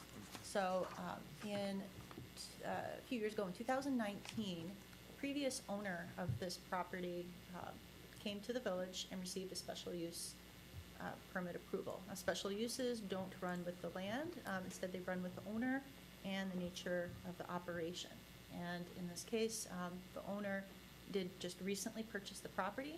When he came in for the required change of use application with the village, he was unaware until doing that process, which is required for all new businesses, that he would have to go through the special use permit process. So staff has worked with him to provide the previous approval, and he's reviewed it. Staff has gone over this with him, and importantly, a few other things just to note from the slide. The difference between this 3,500 square feet requiring the special use, these are with the understanding that larger uses can bring more intensity to the site. This type of use category can include really intense things, racquetball courts, not just like a yoga or dance studio, but bowling alleys, baseball cages, that sort of thing. So special uses, we look at them in terms of the intensity of their use and whether or not they're acceptable at that location in the zoning district. So importantly, the owner, his new owner, is petitioner Steve Novak, is an experienced business owner with Anytime Fitness. He has 2 successfully operated applications, as he's noted in his narrative. One of them is in Homer Glen, the other's in Oak Forest. And here at this location in Tinley Park, he proposes no changes in the operation or intensity of the use. So no expansions, no additional classes. Hours, of course, remain the same, hence the name. And the existing security measures still remain, key card access, cameras, etc. The previous approval back in 2019, we included the staff report and the parking study with that because we thought perhaps parking could be a concern with a use of this type. In the previous approval, 29 parking spaces were noted as allocated by the landlord. This still remains in the current use. The petitioner has observed that at peak times, currently they're only using approximately 15 parking spaces. Staff has not heard of any objections as the business has been in operation. And, basically this concludes the staff presentation. Mr. Novak's here to be able to answer any questions. Okay, if Mr. Novak is here, if you can please approach the lectern, write your name down, say your name, and I'll swear you in.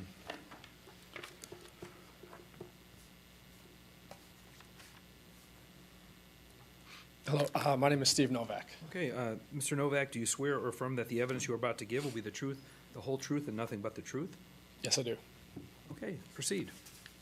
Okay, well, thank you very much for the time of consideration. My name is Steve Novak. I've been an Anytime Fitness franchisee since 2018.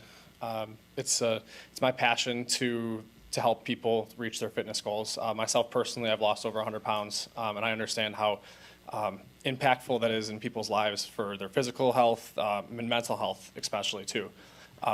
And I love being able to serve the community and to help other people do the exact same thing. So in 2018, I had the opportunity to acquire the Homer Glen location, and then in 2020, get the Oak Forest location, both of which are ranked in the top 500 of the Anytime Fitness franchises, and are very successful. And then in March of this year, I had the opportunity to buy the Tinley Park location. At the time, I did not know that I had to have a special use permit. So that was news to me and the seller as well after the sale and everything had gone through. So we are proposing to carry over the previous permit and continue to do business operations in the community as it's a vital business in the community. I mean, I can't tell you how many times I've had people sit in my office literally just in tears based on something that's happened in their lives and how important the gym is to them. And to be able to have a gym in a community just like Tinley Park is very, very impactful. And I had a lady crying in my office 2 weeks ago telling me the exact same thing of how the gym here has helped her get through the loss of her son and really impact their lives. So I really think that this business is a positive for the community. Okay, thank you, Mr. Novak. Thank you. I'm going to have the commissioners have questions or comments for discussion. We'll begin with Commissioner Shaw. Good evening. Thanks for coming in, and it's really good to kind of hear your positive statements about the Thank you. business and in particular your passion for it. Absolutely. So, for me anyway, I don't necessarily have many questions on this point. I would just say that I do recall the original special use discussion. And from what it sounds, number one, to me, the good thing is, I believe, it being a franchise, it's, and Dan, maybe you could confirm this, Dan or Lori, the concerns, some of the concerns that were voiced in the previous special use discussion, it sounds to me, even though it was approved, so there were still some reservations, sounds to me like really everything, the history has been as presented as expected. You stated there haven't been any negatives coming out of it. So is it fair to say any reservations that were expressed back then, nothing really materialized since then? Correct. We've never heard any complaints or anything, and there was a couple residents that had shown up to that one that lived nearby. So we haven't received any complaints or any concerns. And since that time, all Union Bar and Grill is also open, so the parking reservations too, they obviously use kind of the largest amount in that center. And we still haven't even heard of any parking issues or anything like that, because their peak times are different, I think, than some of the other businesses, so. Yeah. And so, to my mind, and this is really kind of more of a statement than a question,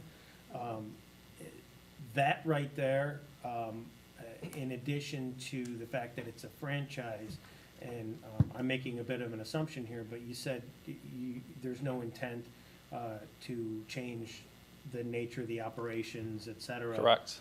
And so it being a franchise, that carries a little bit of weight because you have. There's regulations of what I can and can't do. I can't have a pool, I can't have daycare, I can't have smoothie bars, Yeah. all just based on corporate regulations. Yeah, so assuming the previous owner was operating according to franchise Yes. rules and you intend to follow suit, it all seems fairly straightforward to me. And so, I'd be in favor of approving there. The one thing I would say, and it has really less to do with this and more to do with what I was saying before about monitoring and enforcement, I don't know what we do as a community, when we have these transfers of ownership. Because I know during the process, it's always made abundantly clear that it doesn't go with the ownership. Yes, this isn't our preferred way to do this, right? Yeah, But yeah. somebody signing leases and selling a business, there's nothing that would ever come before us until we get to that business license transfer and then it gets flagged. So this is a situation we've struggled with because it's happened before, and rarely does it happen with special uses, though. Normally it's just business. It's fine, there's no special use attached to it, and there's not an issue. It's a tough one because it's certainly not your fault. And our concern is normal, so like special uses with the owner's transfer, right, because you don't always have this corporate structure that keeps stuff pretty consistent. If you had a doggy daycare and it was changing from gyms to Chris's doggy daycare, they could operate it completely different, right? They, even though they could say, oh, we're doing the same thing, the operations could change. This one, with that corporate structure there, I think you probably will notice no change. Yeah. That's probably the goal, is to make sure they And They have again, for their- me, the their statement being their that customers. that lends, you know, stability, in my opinion, and that's, you know, in terms of me being supportive of it, I find it less risky, you know, as opposed to it being just a completely new completely new business. I'm Okay, good. thanks, Commissioner Shaw. Commissioner Manning? No, I just want to say I appreciate that you want to keep that, that fitness center there and running it, you know, like you mentioned, it's great for the community, you know, and helping out, you know, every one of us, you know, Yeah, to keep thank you. healthy. Okay, Commissioner Gatto? I agree with Commissioner Manny. Okay, excellent. Commissioner Gaskell? I'm in agreement with all this. Commissioner Truxell? So what's their existing today? Is it the same Anytime Fitness, you're just taking over the franchise, or? Yes, yeah, everything is stay the same. All the, you know, the business structure, everything is exactly the same. It's just a different owner. So it's A Anytime diff- Fitness today, and you're taking it over as a new franchise owner? That's correct. Okay, no other questions? 2019 is when they moved in for the first time. It was San Fratello's before that, with the Okay. restaurant. Yep. No Commissioner Merrick? questions. Okay, excellent. I don't have any comments that haven't been said, other than I'm glad you have enough parking, you know, I mean, it doesn't seem like that's gonna be an issue, although you might have fewer spaces because you are so successful with the other branches, so congrats on having 2 businesses in the top 500, that's pretty impressive. Thank you. And for taking off 100 pounds and keeping them off, there is really great health benefits, so you practice what you preach, but I think it Thank you. looks good. I don't have any other comments that haven't already been said, so if you have no other comments, you may sit down. No problem. Thank you very much. Yep. Thank you. At this time, staff, let me close the public hearing if there's no other comments. If you want to ask the public if they're. Yeah, if the public wants to comment on this item. Okay, seeing none, I will ask for a motion to close the public hearing. Commissioner Gaskell made a motion. Second? I heard Commissioner Truxell second that. All those in favor of closing the public hearing, say aye. Aye. Opposed? Okay, motion is carried. The public hearing is closed. Staff, if you can present the standards at this time. Thank you. So first standard regarding public health, safety, morals, comfort, general welfare. We find that the business has a multitude of safety and security measures, and as a fitness center, will promote health within the community. Secondly, regarding that it will not be injurious to the use and enjoyment of other property. Business will not harm surrounding properties and is expected to maintain the property's value and customer base of existing businesses in the shopping center. Thirdly, it will not impede the regarding the normal and orderly development. Shopping center is existing and no changes are proposed to the exterior. Again, these are just summaries that you see on the screen. And then, next about utilities, access, drainage, et cetera. Shopping center is existing, there's no proposed changes to the exterior and is adequately supplied. And next, that regarding ingress and egress, again, it's existing with access and site layout adequate to handle proposed traffic and will not cause increased traffic congestion around the site. It's an existing business thus far, has adequately handled traffic and has not caused increased traffic in or around the site. And next, F is regarding complying with other code regulations. The petitioners indicated they will meet all other regulations and cannot change or expand from what has been present at the public hearing.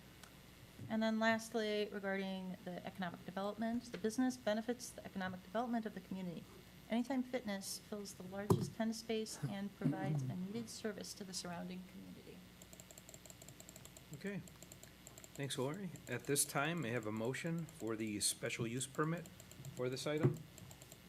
I make a motion to recommend that the village board grant the petitioner Stephen Novak of Anytime Fitness a special use permit to operate the fitness center commercial indoor recreation that is greater than 3,500 square feet in floor space at 17823 80th Avenue in the B1 Neighborhood Shopping Zoning District, according to the submitted plans, and adopt the findings of fact as listed in the May 5th, 2022 staff report. Do I have a second? Second. Okay, motion made by Commissioner Gaskell, seconded by Commissioner Gatto. Could I get a roll call? Okay. Commissioner Gaskell. Yes. Commissioner Gatto. Yes. Commissioner Manny. Yes. Commissioner Merrick. Yes. Commissioner Shaw. Yes. Commissioner Truxell. Yes. Chairman Gray. Yes. Okay, the motion is carried. This item will go to the village board then, Tuesday, May 17th. Yeah, 20 it will be first reading and adoption on May 17th with the unanimous recommendation. Okay, so, Mr. Novak, if you can attend that village board meeting. Okay, thank you for your time and good luck. Thank you very much. Okay, moving on to item 4 this evening.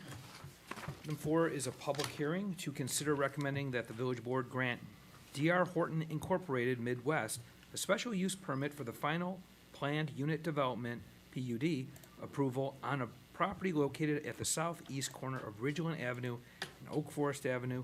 A final plat of subdivision is also requested as part of the development approval. May I have a motion to open the public hearing? So moved. Do I hear a second? Second. So motion made by Commissioner Gatto, seconded by Commissioner Shaw. All those in favor say aye. Aye. Opposed? Okay, the motion is carried. The public hearing is open. I have received notification of the public hearing being published in the local newspaper.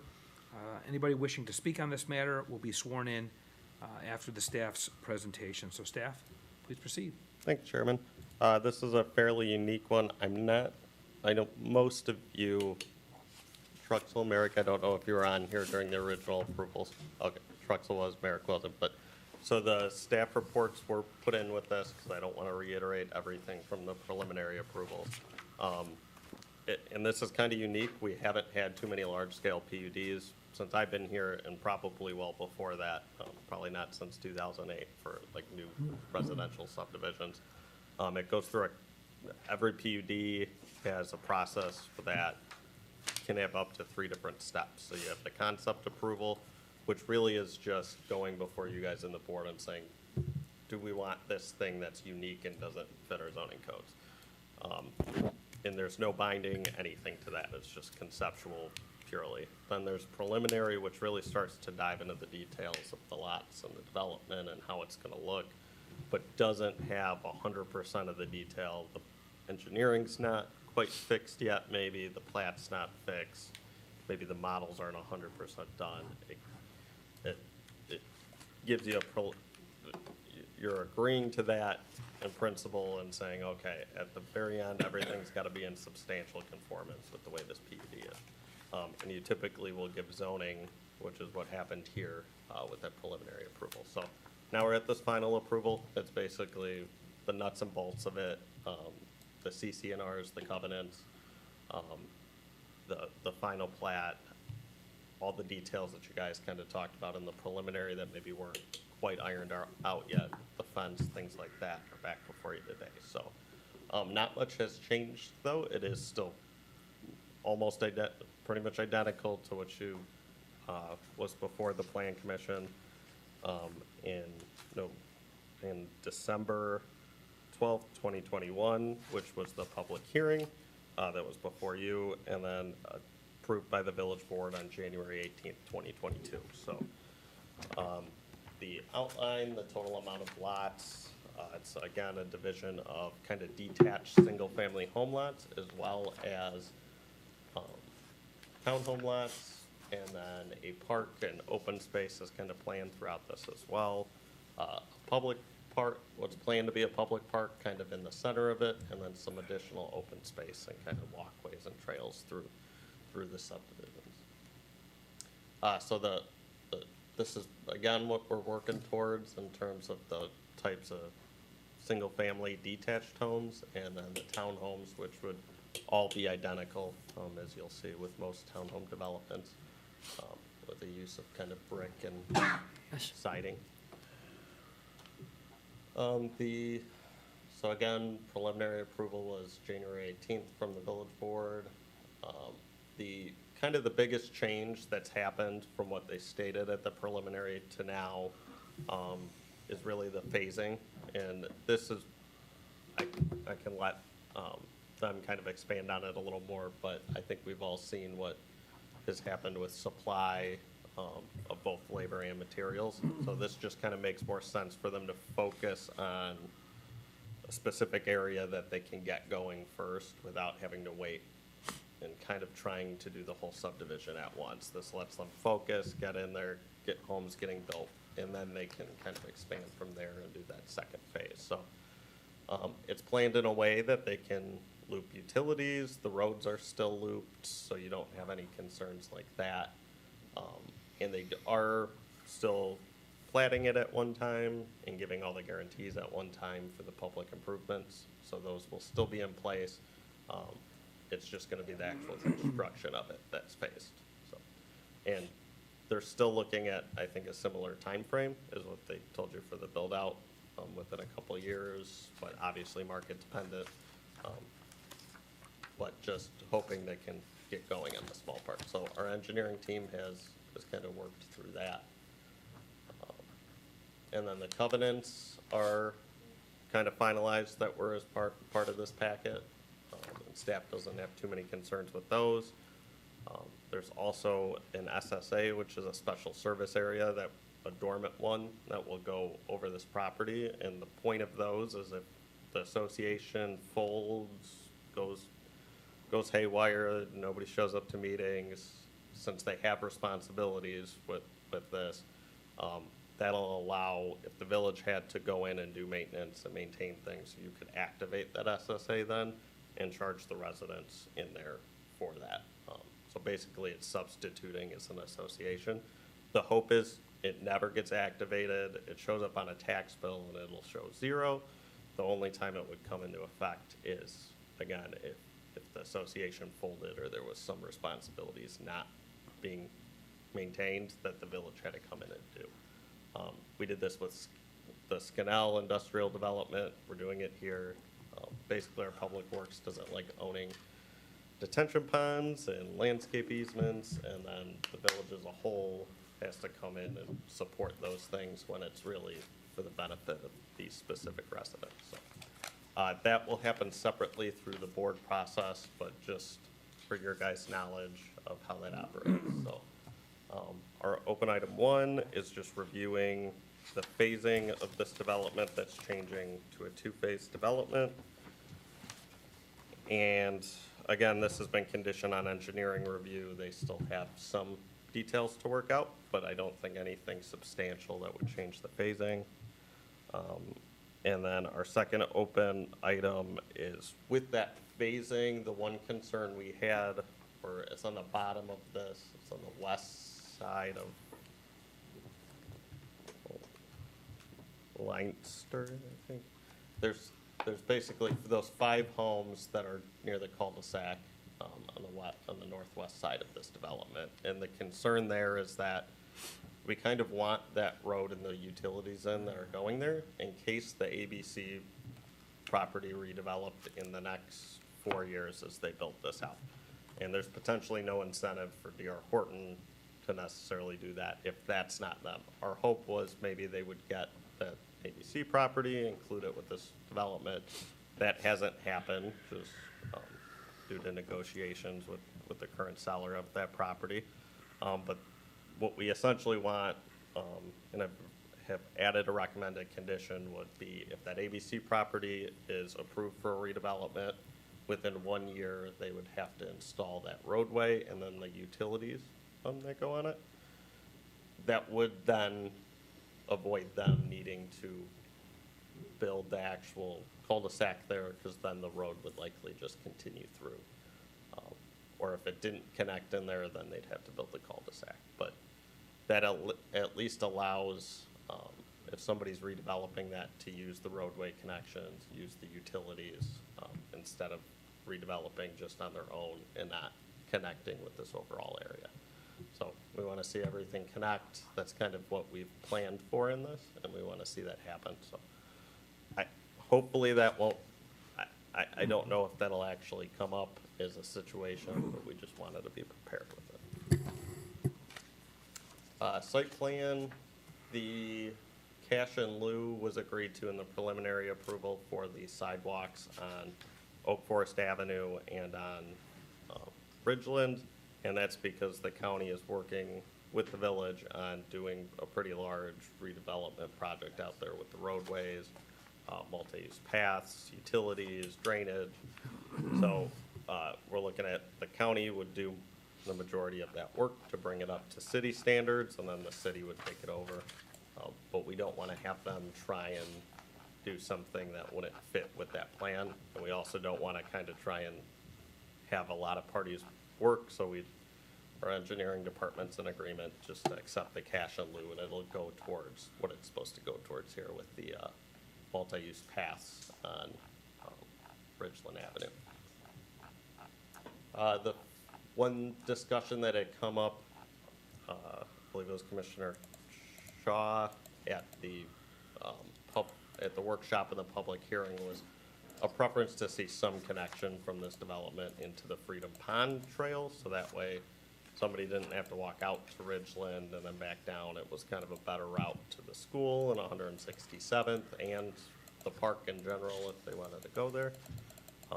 So we had worked through some suggestions then, but they were looking at that and coming back with kind of a final solution here.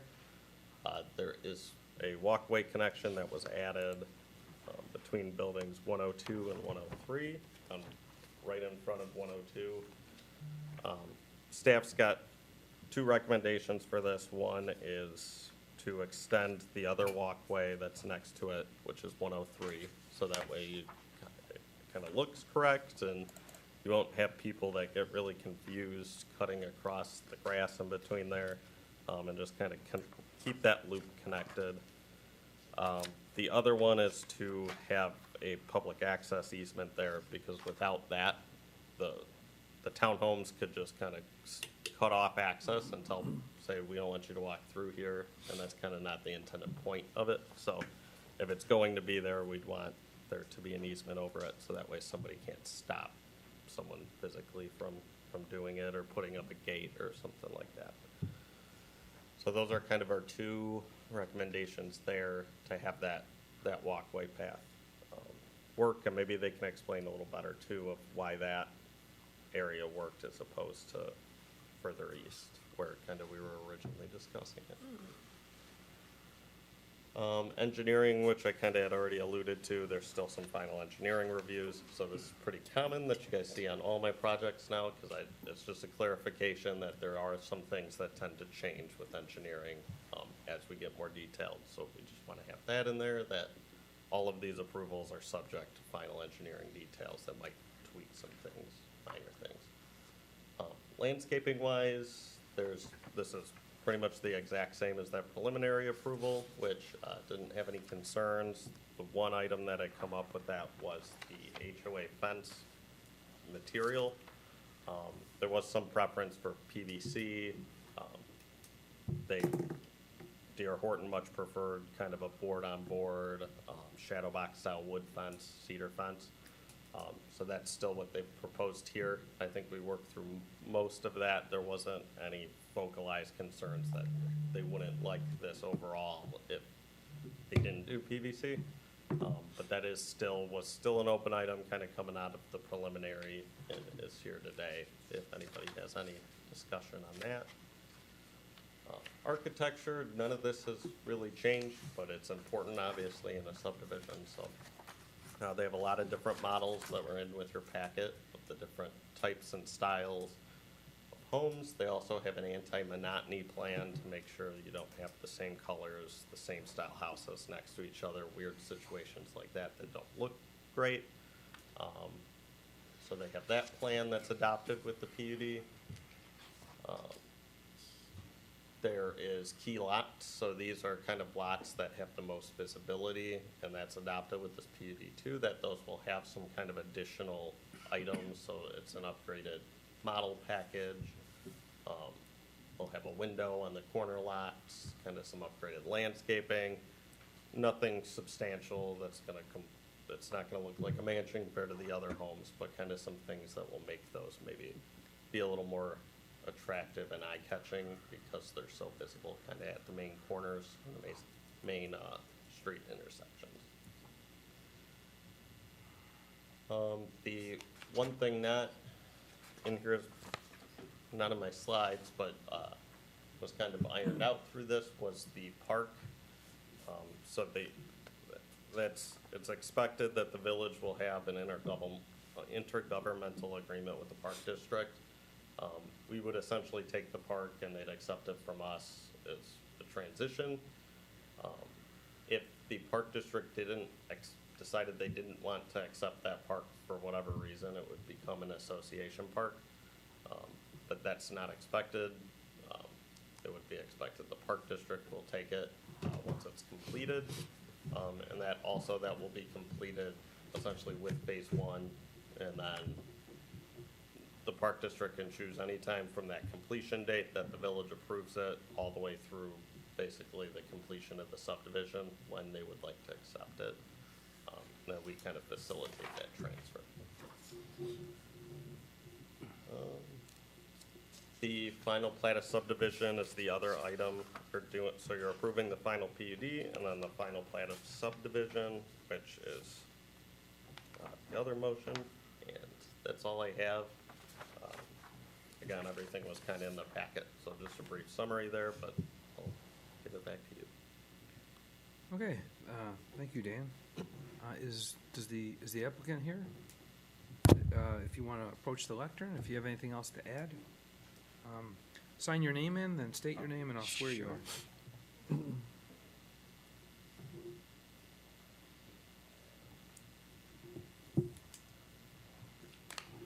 Okay, good evening. Yes, my name's Jim Truesdell. Yep. I'm representing D.R. Horton.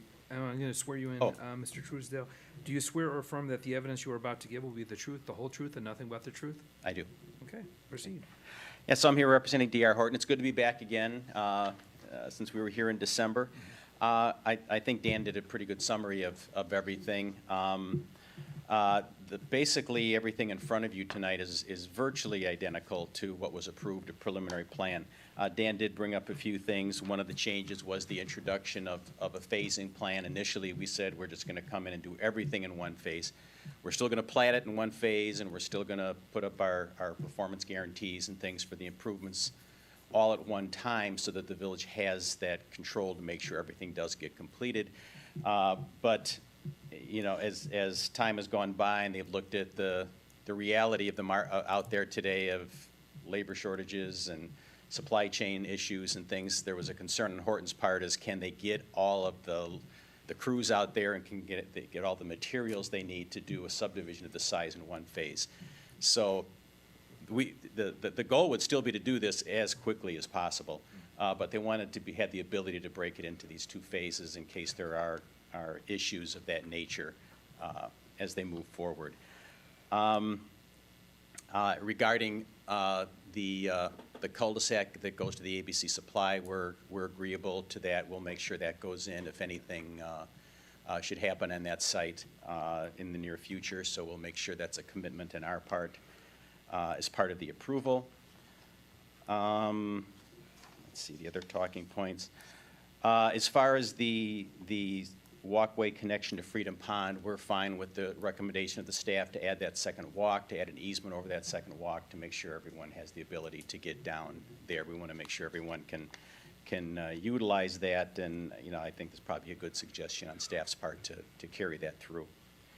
So agreeable to that. Obviously agreeable to everything being subject to final engineering review and approval regarding the engineering and the final plat. We've received engineering comments, we've revised plans, resubmitted, we've had a couple meetings with the engineers, so we're rapidly going through that process. We've had good meetings with the engineering staff and your consultants, so I think that's moving forward. So we'll continue to get that wrapped up. Landscaping, in terms of the fence, it will be owned and maintained by the homeowners association. You may recall there was quite a bit of discussion when we heard back here in December about the material. It was D.R. Horton's preference to keep it as a wood fence. That's what they typically use. And we found over the years that it holds up very well. All fences obviously require maintenance, but it holds up very well over a long period of time. We also felt that at this particular location, it made the most sense from an aesthetic point of view. It's right next to the forest preserve and the wooded areas, and kind of keeping that wooded feel along the frontage of the road and around the subdivision was just a better look for the subdivision. And I believe the preliminary landscape plan, when we went to the board, I think it was approved, I think ultimately with the wood fence. That was my recollection, but that's what we would like to do, is continue that wood fence. I think that's about it. As I said, I think everything else is consistent with all of the preliminary approvals. We tried to come back with something that's basically what you saw previously, and just finalize it so that we can get ready to start constructing this year. Okay, well, thank you for your time, Mr. Truesdale. I'll go to our commission for comments. Commissioner Gaskell. No, I think that looks good. Thank you. Okay. Everything sounds good. Commissioner Truxell. Yeah, it makes sense to break it into 2 phases, so glad you guys are doing that, and good luck with it. Looks Thank you. good. Commissioner Merrick. So I guess that my questions are less about this, which looks super cool, than about the ABC and Panduit and those areas that are around there. So I used to live across the street from there. So the ABC thing is that I'm assuming zoned not for residential, but we're open to making that residential and expanding this. And then I know Panduit moved, but are they still open? Yes, Yeah, so okay. that is their innovation center. So I got they it. still have a corporate headquarters, but they do use this as Okay. their innovation testing type center. Got it. Um, There's still much less most- traffic at it now than there used to be in the past. Yeah, I'd say. it's Okay. just mostly an office kind of research type facility for them. Okay. The ABC property is vacant for sale. And I know they're relocated to a The- new space too. So. The discussion of this area has always been, and we kind of discussed it more with that original approval and the rezoning, where it is a unique situation when you're transitioning from kind of industrial type uses to residential, but that's what this area is gonna become, just Okay. the access, the area, lack of location, right by a high school. Yeah, just kind of I makes love the sense. idea of having sidewalks along there. It would be an incredible improvement for not only there, but for everybody else who lives in that area. So, thank you. Okay, thank you. Commissioner Shaw. Yeah, so I just had a question about the phasing. First of all, I completely understand the need for it. Yeah. So this is really more, not a question about why the phasing, just to understand all of the infrastructure for it, is the intent is to do all the grading all at once? Yes, yes. Okay. And then the phase 2, if I'm understanding, so the roads for phase 1 would be built, but the roads for phase 2 would be graded but not built? That's correct. Okay. What about all the infrastructure, the storm sewer lines? The underground, that storm sewers as necessary would be put in, as necessary to drain the site and get down to Freedom Pond. Anything that would be required to build any of that would be installed in any of what I would call the phase 1, the green area. Any storm sewers necessary to drain the site to get the detention basin would have to be put in. Any sewer and water lines that would have to come to the site would all have to be put in with phase 1. The blue area, phase 2, we would just hold off on doing the underground, the sewer and water, the streets in that area until basically we got through the first phase, and then we'd move into the second phase. Okay, good. And the rationale for those 5 near the cul-de-sac for throwing that into phase 2 as opposed to phase 1, what? Well, because basically in phase 1, we were trying to make sure we had 2 ways in and out of the subdivision, and we created that loop so we could get in from both areas and create an entry. and for emergency vehicles and things have two ways in and out.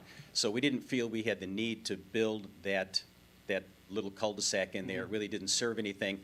Staff did bring up the point about the concern on ABC, so we did agree that, of course, if something would happen on ABC and they come in and want to build it, we'll put that road in. We'll put it in. And I think the thought too was whether D.R. Horton did or somebody else was developing that, what is it, how's it relate to this, might change what happens there. The only thing that I think would be additional is you wouldn't build the cul-de-sac, it would just go straight then, right?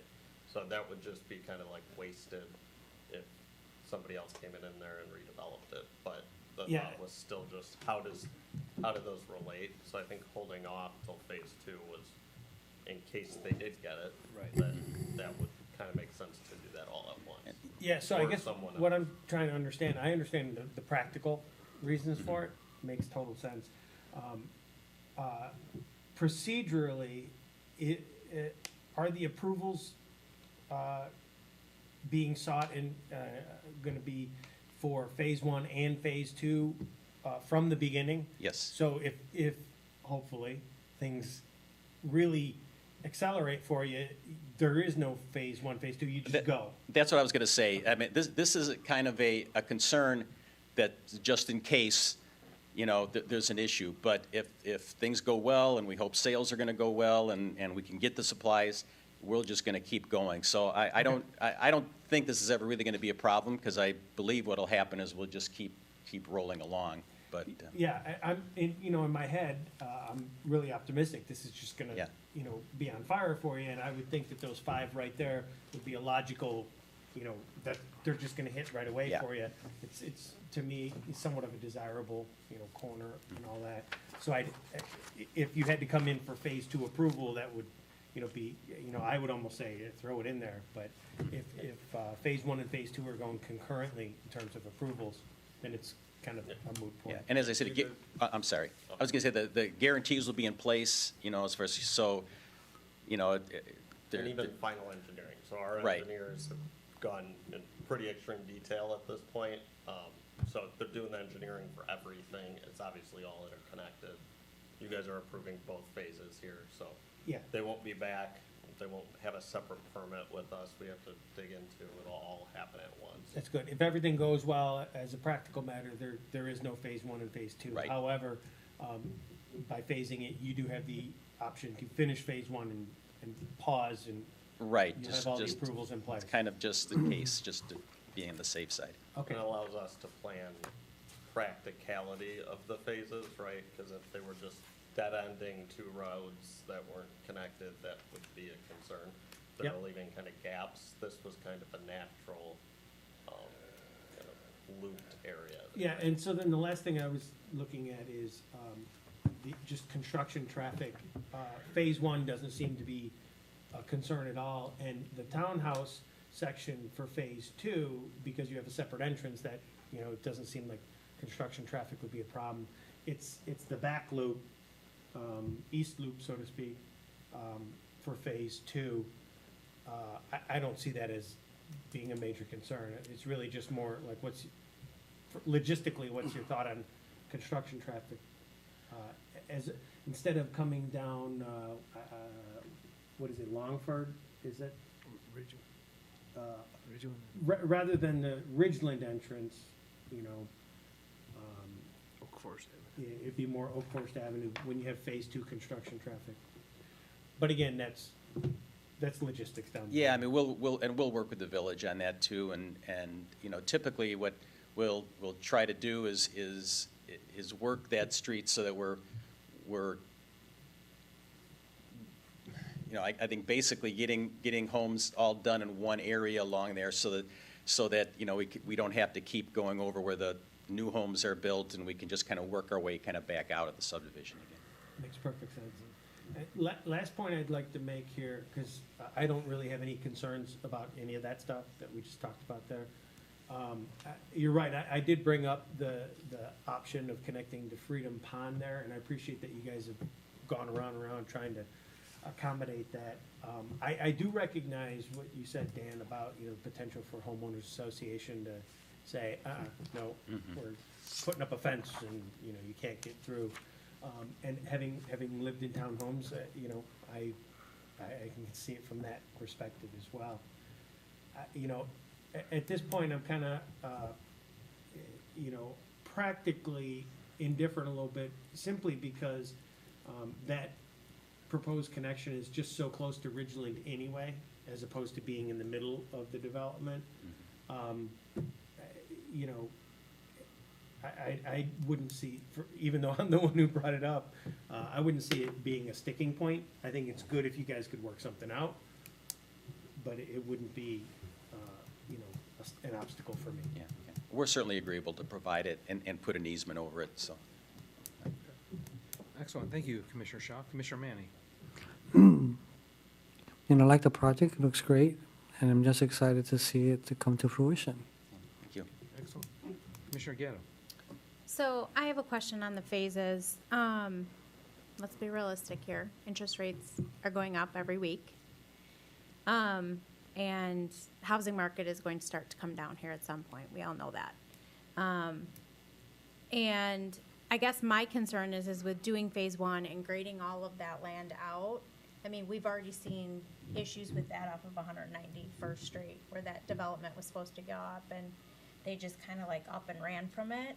And we had major complaints about people not upkeeping the land, everything like that. So that's my concern. Like, I mean, phase one can blow out the water here in the next 6 months or whatever it may be. And then phase two, then something happens to the market, and phase two doesn't even get to start, but everything was graded and the property's not upkept. So that's my concern with the two different phases. I mean, I don't want to see things happen like that, but I mean, let's be realistic. That's where we're at. So that's my only concern. I mean, do we have like, okay, let's say, you know, the phase one gets completed. I mean, do we have a stipulation on how long phase two can take to start, or? So I guess 3 point. One, the grading itself wouldn't be a problem, right? If it was just dirt out there that had been placed nicely in a way, and you don't have foundations in the ground and stuff just unkept. If it's just a grass field out there, that's not the worst thing. What we do have is financial guarantees in place on these, and D.R. Horton's agreeable to that for the entire subdivision coming in at once. So what that is for anything that's a public improvement, so the roads, the utilities, all of that, if they up and leave and go, we're out of here, and that happens. I mean, I think a lot of communities learned a lot in 2008. So you had stuff where you were just left going, okay, now all these lots are owned by banks, and you get stuck with this, but you don't have public improvements in place. So that's why we have those guarantees there, and that'll be for the whole subdivision, because otherwise we wouldn't even have them platting the whole subdivision. You'd have them plat just phase one, and then they'd come back with phase two, and then you'd get the guarantee. But if you get the guarantee for everything, then we're okay with them platting it. So, our engineers are well versed in that to make sure it's a good enough guarantee that we can pull it, and if they up and left, we'd go in there and we could at least do the public improvement work we needed. Perfect. That was my only question and concern. Thanks, Commissioner Gatto. Very good. So I actually had one more comment. Sure, go ahead, Commissioner Truxell. So, to follow up on Commissioner Gatto, you're gonna strip topsoil off to get phase one in, so where's that topsoil pile gonna go? Is that gonna be kept out of sight, maybe tucked away in the northwest corner, or northeast corner, possibly? You know, I unfortunately, I can't answer that question right now. I know the engineers are still working on that, and will come up. We typically do try to find one that's kind of in the back end somewhere, so that it's hidden away and it's kind of in the last area that we'll be planning on building any 'Cause it homes. can get But we unsightly haven't 'cause specifically identified. The weeds will grow on it and it'll sit there for a while. So that's, if there's one stipulation, that's something I'd like to see, that the topsoil pile gets put out of sight and away from the main roads and out of sight of the new homes, actually, as much as possible. I'm a geotech engineer, so typically what you have on any site development, you'll have topsoil stripping, and then you'll get, say you'll get your native soil, say for this instance it's clay, you do your cut and fills, you grade the site, and you typically leave the stockpile pile of topsoil on site somewhere, because it costs money to truck it off somewhere and Right, truck it back. right. So you'd stage it on site somewhere, but to Commissioner Truxell's point, you know, you strategically place it so that if it does take longer, it's not like some unsightly ski hill in the middle of Tinley Park, Illinois. But I understand that's how the construction is done. So it's gonna be on site somewhere. Right. You And the know. guarantee will include that because we have a ski hill in the middle of town that I think that Kimberly has worked on for 4 years to try and get an old, you know, the pile of dirt moved from a construction project that's stalled. So, that's part of the guarantee too, that if they up and left and we had that, we have money to go truck that off-site, get that out of there, right? Or Public Works could do it.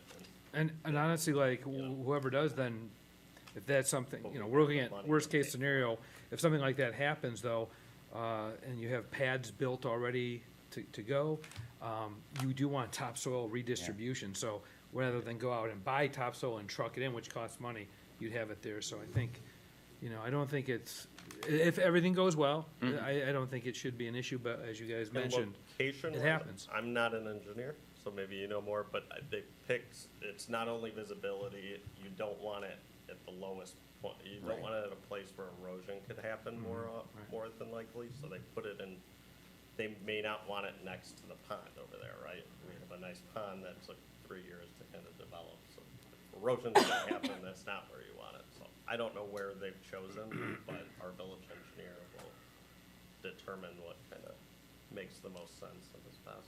Okay, excellent. And I'll bring that up to our engineers also, so they're aware of the concern. Sure, thank you.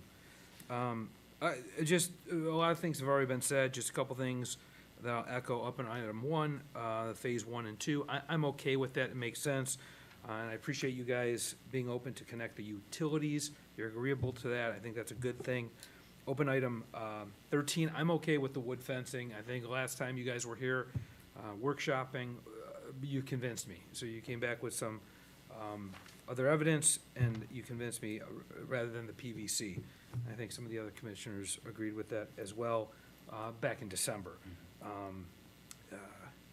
Other than that, it looks pretty good, and my understanding with the, you know, you'll have to come back anyhow for the final PUD and the plat approval, and it has to get approved by the village engineer and attorney, so I think it looks good. I think it's a welcome development, and it'll definitely improve that area in Tinley Park, and it's really close to the train station, where there's a lot of fun things gonna be planned for the future, as well as that happened in the present. So, with that, I have nothing else to add. So, Mr. Truesdale, if you wanna take a seat, Thank you're you. more than welcome. At this time, if there's nobody from the public wishing to speak on this, and there's no further discussion, I'll ask for a motion to close the public hearing. So moved. Okay, Commissioner Shaw? Second. Seconded by Commissioner Truxell. Could I have all those in favor of closing the public hearing? Aye? Aye. Opposed? Okay, motion carried. The public hearing is closed. Staff, if you can present the standards at this time? Yeah, I'm not gonna read through them. They're in the staff report, they'll be in the minutes, and they're on the board now. They're also almost identical to the preliminary approval one. Okay. And essentially addressing those special use standards. So, if anyone has any specific questions or comments, you can. Okay, excellent. At this time, we'll move to the motions. I believe there's 3. So at this time, as staff puts the motions up, if I can get motion number 1. Mr. Chairman, I'll take the first one. I'd like to make a motion to recommend that the village board grant a special use permit to the petitioner, D.R. Horton Inc., Midwest, for the final planned unit development approval for the Oak Ridge subdivision located at the southeast corner of Ridgeland Avenue and Oak Forest Avenue, excluding 17201 Ridgeland Avenue, zoned R5 low-density residential, and developed with 81 detached single-family and 162 attached single-family units. In accordance with all plans, documents submitted and listed herein, and adopt the findings of fact and subject to the 9 conditions as proposed by as proposed in the May 5th, 2022 staff report. Second. 1 second before anybody seconds it. It mentions 9 conditions. In my staff report, I have 7, and the special use is the motion number 2, not motion number 1. I just want to make sure. Are you looking at, you're probably looking at the one from 2021, right? Oh, I'm sorry. You know what? I am, absolutely. Yeah. I added 2. Okay, excellent. I'm sorry. So rescind that. And do I hear a motion, or do I hear a second to Commissioner Shaw's motion? Yeah, second. Okay, motion made by Commissioner Shaw, seconded by Commissioner Manny. Lori, could I have a roll call? Commissioner Gaskell. Yes. Commissioner Gatto. Yes. Commissioner Manny. Yes. Commissioner Merrick. Yes. Commissioner Shaw. Yes. Commissioner Tuxell. Yes. Chairman Gray. Yes. Okay, the motion is carried. We'll move on to the next motion. If staff can forward the slide. Okay, a motion for the final plat of subdivision. If I can, I'd like to make a motion to recommend that the village board grant approval to the petitioner D.R. Horton, Inc., Midwest Final PUD Plat approval for the Oak Ridge subdivision in accordance with the Oak Ridge Final Plat of subdivision submitted April 15th, 2022, subject to the condition that the approval is subject to the final review and approval by the village engineer and village attorney. Second. okay, motion made by Commissioner Gatto, seconded by Commissioner Truxell. Could I get a roll call? Commissioner Gaskell. Yes.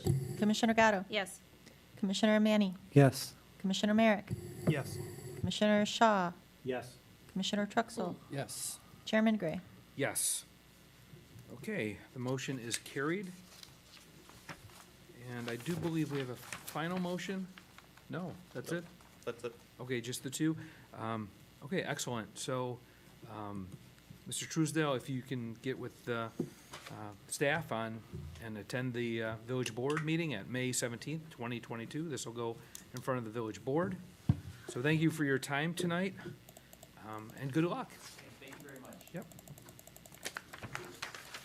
Okay, at this time, I am going to recuse myself for item 5, and Commissioner Shaw is going to come in and act as chairman. My company, Seco Consultants, has done work with Mr. Vernon and with Atlas Putty Products, so I want to make sure there's no conflict. Go.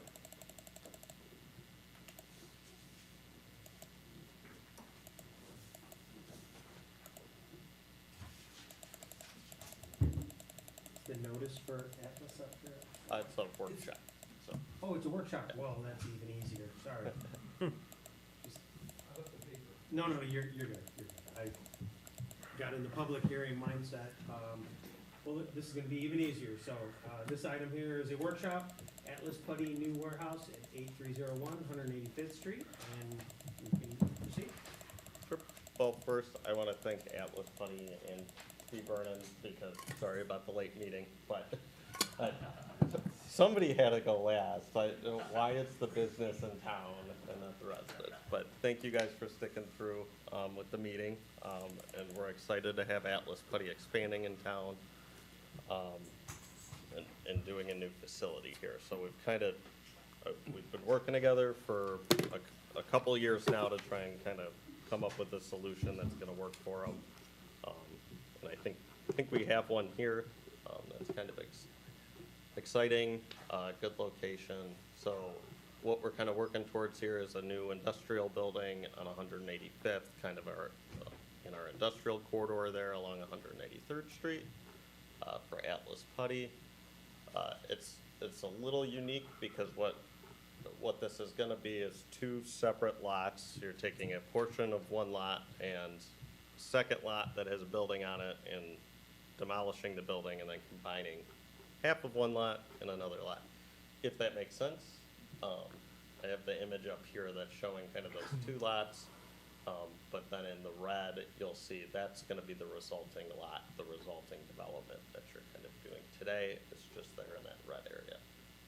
To the west of that is where Atlas Putty's current headquarters is at, and that's why they're so interested in this. It also kind of feeds into the design of the building that you'll get into later to kind of keep the docks, the processes that they have, the operations in place.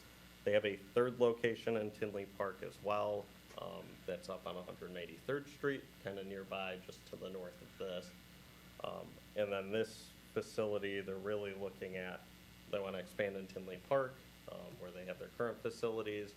They're currently leasing a separate location in Mokina, so that will allow them to then move back here, own their facility back in Tinley Park, where they have their other locations there. So the first parcel, again, is about a 9.62 acre parcel that's got that developed headquarters, and then there's a vacant lot that's there.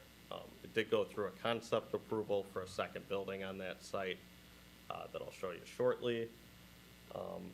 The original building was approved in 2000, completed in 2001. It had 50,000 square feet, or sorry, 46,800 square feet, but then was expanded upon in 2007, 2008. And again, that land for the second building to the east on that first lot. The second lot has an existing office building on it. It's 2.28 acres, and again, about a 20,000 square foot flex space building, but it primarily has been office tenants over the years. That was approved in 1996, constructed in 1997, so that is the building that's going to be demolished to basically make way for this bigger industrial building. So kind of unique since it's not that old of a building, but sometimes it's just a functional standpoint of that the building that's there doesn't function for kind of what the needs are in that area. The zoning here is, sorry, I don't have the old plans, but they are in the packet. Kind of the two approved plans for those sites that had a second building that was just conceptual at the time. So that never got final approval, just conceptual. Zoning is M1, and it's in our North Star Business Center planned unit development. So obviously kind of an industrial, flex space, office kind of mixture buildings there, but largely kind of an industrial base there. That was developed kind of between 1995 to the mid-2000s. It's very similar to everything to the north is the Tinley Crossings subdivision, and that's that same kind of general manufacturing, office, warehousing type uses there. The proposed use, again, here they're looking to complete, will be addressed 8301 185th Street, and they're looking to construct an 87,267 square foot warehouse building here that would allow them to expand their services here in Tinley while still utilizing their existing locations. There is some exceptions that are with this code. Exceptions are essentially would be variations if there wasn't a planned unit development, but they're looked at a little bit different within planned unit developments. You more present how do these relate to the overall PUD, not how do they relate to the village overall. Because again, that PUD is looked at kind of in a unique context there. So we don't have to call them all out, but we do, just so you guys can understand what's kind of going to be unique about this specific development. In the zoning aspect of that, that's kind of the biggest change here. So there is a overlay district called the Urban Design Overlay District, and it is for any new development that's under 100,000 square feet. Over 100,000 square feet, it wouldn't apply, kind of knowing that large buildings or sometimes warehouse buildings are very hard to make what that Urban Design Overlay District is meant to be. This is obviously getting very close to that, but didn't quite meet it. But the 100,000 was obviously also picked because it was a nice round number. So some context there is that Urban Design Overlay District was not really intended for large industrial development. And then overall in this area too, that came in after the fact, before this area was developed. But the intent is to make areas more walkable, a little more dense, inviting, kind of have some urban design, pull buildings up towards the street, make stuff bikeable and walkable. So this area is, I think, very unique as you look at it. We try to make a nice site, but that overall area just doesn't have kind of that walkable, bikeable infrastructure or an urban design kind of aspect to it. So, we do have an open item just to discuss if anyone's got concerns about the exceptions being requested. The site plan is here. It's a little unique since you kind of have two separate entrances to this one building, and that's somewhat a result of combining these two lots and having this other third neighboring building to the southeast. So it's somewhat a design of that, and then not wanting to kind of squeeze in roadways there up in the front that aren't maybe needed. It still allows them to function in this building. It also allows it to be two separate users maybe in the future. So it's being designed for Atlas Putty, but both the village and I think Atlas are, you don't want to make something so unique that future users wouldn't find this valuable. So this gives them some flexibility too if they wanted to lease out half this building later on, if they were dialing back operations or opened up another facility, this still gives them a little flexibility there. So they have parking and truck access on both sides, but majority of the truck access is kind of on that west and the southwest side of this. And that makes for kind of easy truck access. That's the same area where they access at the current headquarters building. So the majority, if your trucks are coming to Atlas Putty, that's where they're going, and then they'll have two separate docks that they can kind of move between. So. The primary employee and visitor parking's up on the northeast corner of this property, so that's where most of your parking is at. There's still some employee parking on the southwest corner, though. There's no exterior storage planned with this, so there is a few properties out here that do have some that are fenced or screened.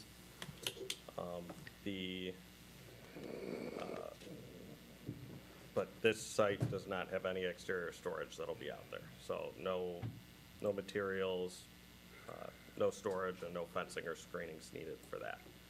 A dumpster enclosure is shown on the southwest corner. I don't think their intent there is to construct that with this project, since they are going to have it be internal to the building in a compactor. But it is shown there just in case there are multiple tenants in the future. They may need that. And it's showing there's obviously a number of areas you could kind of put that or even make it bigger if you needed to in the future. Landscaping wise, there's not too many concerns here. They did some upsizing and changing of landscaping with their first review comments, and I think came back with a very good proposal. The one concern that wasn't addressed was essentially just this kind of south area that's between the Steiner Electric building, that's to the southeast, and the subject site. Typically, there's required both foundational and buffer yard landscaping there. We do understand, though, that this is kind of an in-between area that only two buildings are going to see, mainly just the Steiner Electric one. So instead of putting the buffer yard and the foundational landscaping, our preference was just doing some kind of landscaping, but mainly just kind of foundational, so that way you don't have grass just going straight up to the wall. So they can kind of continue what they have going around the rest of the building in that area. That would then kind of fully comply with their landscape code. So we have that as an open item just for discussion, to put some just foundational landscaping there along that building, because it will be visible to anyone visiting Steiner Electric, and then also a little bit visible if you're sitting in the way station. It's to the south of this or something, or from I-80, so a little bit of visibility there. that's an open item. The other two open items that I didn't discuss with the site plan was just overview of the site plan, and if you guys have any concerns in general about the layout, and then my final engineering comment that I like to add, that we haven't gone deep into the final engineering here, so there might be some changes based on that. Overall, here's where we're working towards the architecture, so it's fairly standard with what you have. It's concrete, precast concrete panels, which we did amend the zoning code 2 years ago, 2019 or 2020, to basically in the M1 zoning district, count this as masonry if you were over 80,000 square feet. So you're not lacing brick around the sides of these very large buildings. So, and that's kind of become standard practice with this type of development. We still want to look at the architectural design, though, if there's anything we can do to make these not just be generic and fit in with, or blend in with everything else you might see in Shanahan or Joliet or New Lenox and Mokina, at least make them still in intriguing. And I think we've done a good job elsewhere in our industrial parks. So overall here, we don't have too many comments. Our one comment basically relates to kind of what's the main frontage along 185th Street and their entrance. On the north elevation, our comment was potentially adding what's those red architectural elements, adding another one of those kind of centered between the other two where there's a door proposed. That's just a very over 300 feet of wall expanse there that's kind of just flat and monotonous. So our hope was to just kind of break that up again, make sure you're understanding you kind of have the two bookends there, break it up when you have a large expanse. So our goal is to keep that, well, you know, in the 200-foot range for most of the projects that we've seen. So. A couple clarifications that we have just before the public hearing. None of these are overly concerning, but just things between the rendering and then the architectural plans that we want to see clarification on. One is, and they're in the staff report, is just kind of a top panel color that's red in the architectural, that's like a white in the 3D rendering. The offset kind of architectural areas aren't clear in the architectural plans. And then there's a discrepancy on the east elevation overhead doors. So like the renderings have two, and there's one on the architectural plan. So some of those will just be clarifications that we can work with Steve Vernon and Vernon Development to say which one is it. I don't think we have major concerns about any of those. You can see in the renderings, though, because it's kind of hard to read these flatter architectural plans, they are working to kind of bump out that red architectural feature. So it does give this a little bit of dimension, where if that was just painted on a flat surface with the rest of the building, probably not as intriguing of a look at those kind of corner architectural features. Signage, parking, lighting, I don't really have too much there. They're gonna meet the requirements. They've over-parked the site for what they need. And again, kind of more long-term planning there of, they could expand at this site, they could get a different, they could have a co-tenant in the site. So that gives them some flexibility. They might expand at their neighboring site and use parking over here, so it kind of gives them some flexibility. And then lastly is the final plat of subdivision that's being approved, and it's kind of unique in what it's doing, breaking away part of one lot, combining it with another lot that's out there. It will include new easements, which include a cross-access easement between the two properties. So on the site plan, you can see there's a shared drive between the current site and then this one. So that will put a cross-access easement over that drive, so both properties, even if they're owned separately in the future, can both utilize that drive aisle. The drive aisle is also completely on this new site. That's a preference to not run it down the middle, which might seem like it makes sense from an ownership perspective, or But from a maintenance perspective, it becomes a very big problem when you have somebody maintaining these at different times with different quality materials and different contractors. So sometimes it's a little unfair, but I think because you could have two separate owners sharing this drive, only one has to maintain it. However, long-term quality maintenance is better to have it on one site. So that will be on the new site. And in the meantime, they're both owned by Atlas Buddy, so I think it'll be maintained fine. And then there is one easement, that's a utility easement that's running between the two lots now, that has some utilities in it that'll be relocated, and then they're vacating that easement because there will be a building there now. But then they're running new utility easements where they'll be relocating the utilities around the site. So, open item just for the review of that plat. That's all I have. So, the petitioner's here, both Atlas Putty and Vernon Development, to represent the project as well. If you have any questions or concerns. All right. Thank you, Dan. Appreciate it. It was very thorough. So is Steve, which one's Steve? And you're from? Dave. I'm from Vernon Development, and Dave Payton, one of the owners of Atlas. Okay. So Dan probably explained this to you. This is a workshop, not a public hearing. Don't need to be sworn in or anything.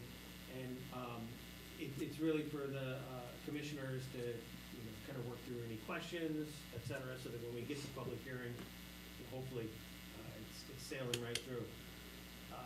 So we won't ask you to come up and speak, but to the extent you have some comments here, we'll certainly chat with you. All right. We'll go ahead and start down here with Commissioner Merrick. I don't have anything. Questions I or think, comments? I don't have anything. I think this looks good, personally. All right. Yeah, nothing comes to mind from either at this point, so. Yeah, nothing from me, nothing from me. Okay, Commissioner Gatto? I concur, it looks great. Yeah, it looks great to me too. Okay, all right, good deal. Well, I just had a question on the urban overlay. I thought that sidewalks were required as part of the overlay district. I didn't see them. Sorry, it's in the staff, so they are required, actually any development, not even just urban overlay, any development in the town. You have to do, even redevelopment, you have to put in adjacent sidewalks if they're not there. Okay, yeah, I must have missed that. In the Yeah, staff so, report.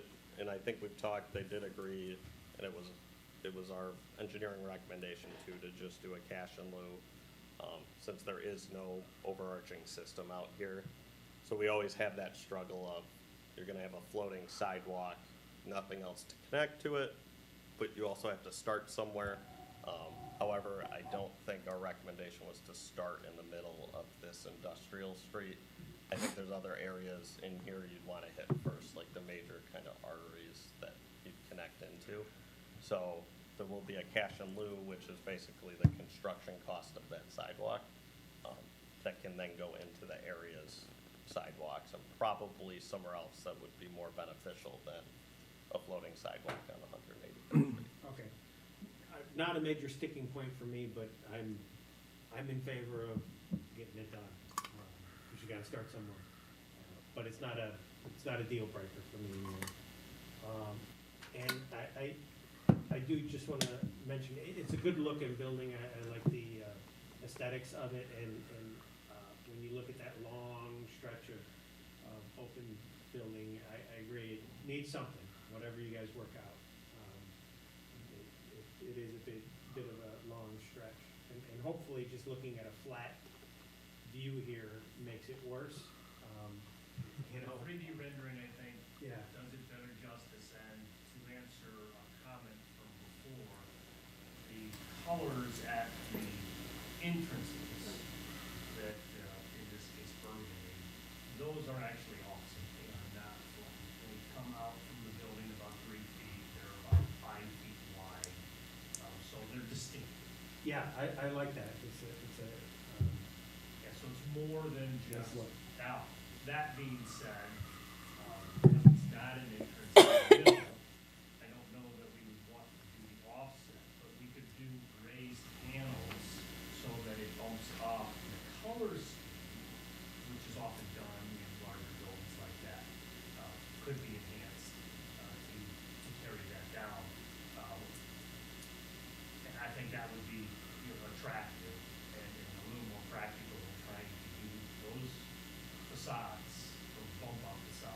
very expensive, and we actually did 3 of them.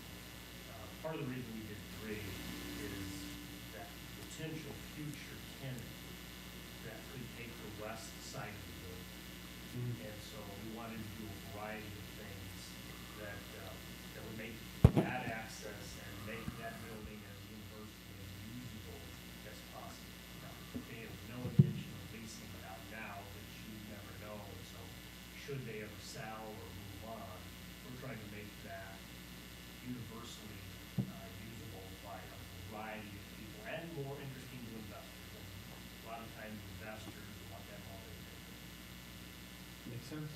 Yep. Okay, great. Any of the open items that you feel that you need more discussion or commentary on? It didn't appear to me that, it seemed like most of them were kind of internal things you're still working through. Yeah, there's things we could work with. So the biggest 2 changes that would happen is architecture, which we're open to some flexibility there. If there's something that kind of is similar to that, but doesn't come out 3 feet, but is up against the building. You did mention the overhead doors on the east. That was a change. The client came to us and said, hey, we want to put some more office in that northeast corner, like along the east wall, plus we got to get our FACP room in, et cetera. For his functionality, he didn't need to do this. Something we just thought universally better. Oh, we didn't do from that second door, moved it over to the other side of the building, back of the building, and again, make that western end of the building more acceptable as a tenant space. So now we're giving them overhead doors and dock doors. Okay. I'm not sure why that didn't get you, but we have it. Okay. Over that. And I guess a good discussion point too, that a dock could potentially go in there in the future. But I mean, it's still, we have people do that. You can add and kind of take away docks if they are just kind of designed for it. So in the future, if that did, I guess, it didn't propose as one, right? But in the future, you could have somebody add one in there. We have made some pretty significant changes to the overall site plan after comments, changing front parking dramatically. We had been using what was, trying to use some of what was existing in the original building that was demolished. But it just got hot. And so we're just looking to just kind of get that out and go fresh. And so we think we've come up with a pretty good plan. As mentioned, we do have 2 accesses, but that's because the east side of this building is right on the corner of the cul-de-sac. So it would be perhaps insane to not take advantage of that easy access and make the northeast office very accessible. And then likewise, on the southwest corner, the bottom left corner there, we put in some parking so that should that lease, they don't really need it there, but should that ever lease out, they could technically use that southwest corner as their entrance. We did give them an entrance on the north, but we think the southwest entrance gives them some duplication of possible. Sounds good. And then the only other thing we had was, I think, the landscaping. So To be honest, I think that's more of a oversight than it's something to argue about. So, yeah, I think we could work through it. We're not looking for anything, too overdone there. We kind of get it's a little out of sight, so we can work through that with you. I mean, we did work with the landscape review, where we actually totally changed our parking, added islands, additional trees, et cetera. I think it was maybe an oversight, because I think he thought we were talking about maybe a different area than this one. So we'll get back with them before the. In my mind, that's a relative. Yeah, everything else was addressed in our initial staff It's the review. back of the building, I still think there's reason for it. Good. So, Well, no, appreciate you I guys, think we have everything to work through it. Appreciate you guys hanging out this long. Nice that there wasn't anything contentious here. Appreciate it. I'll move you up on the next meeting. How about that? If it goes this quick, we'll wait around.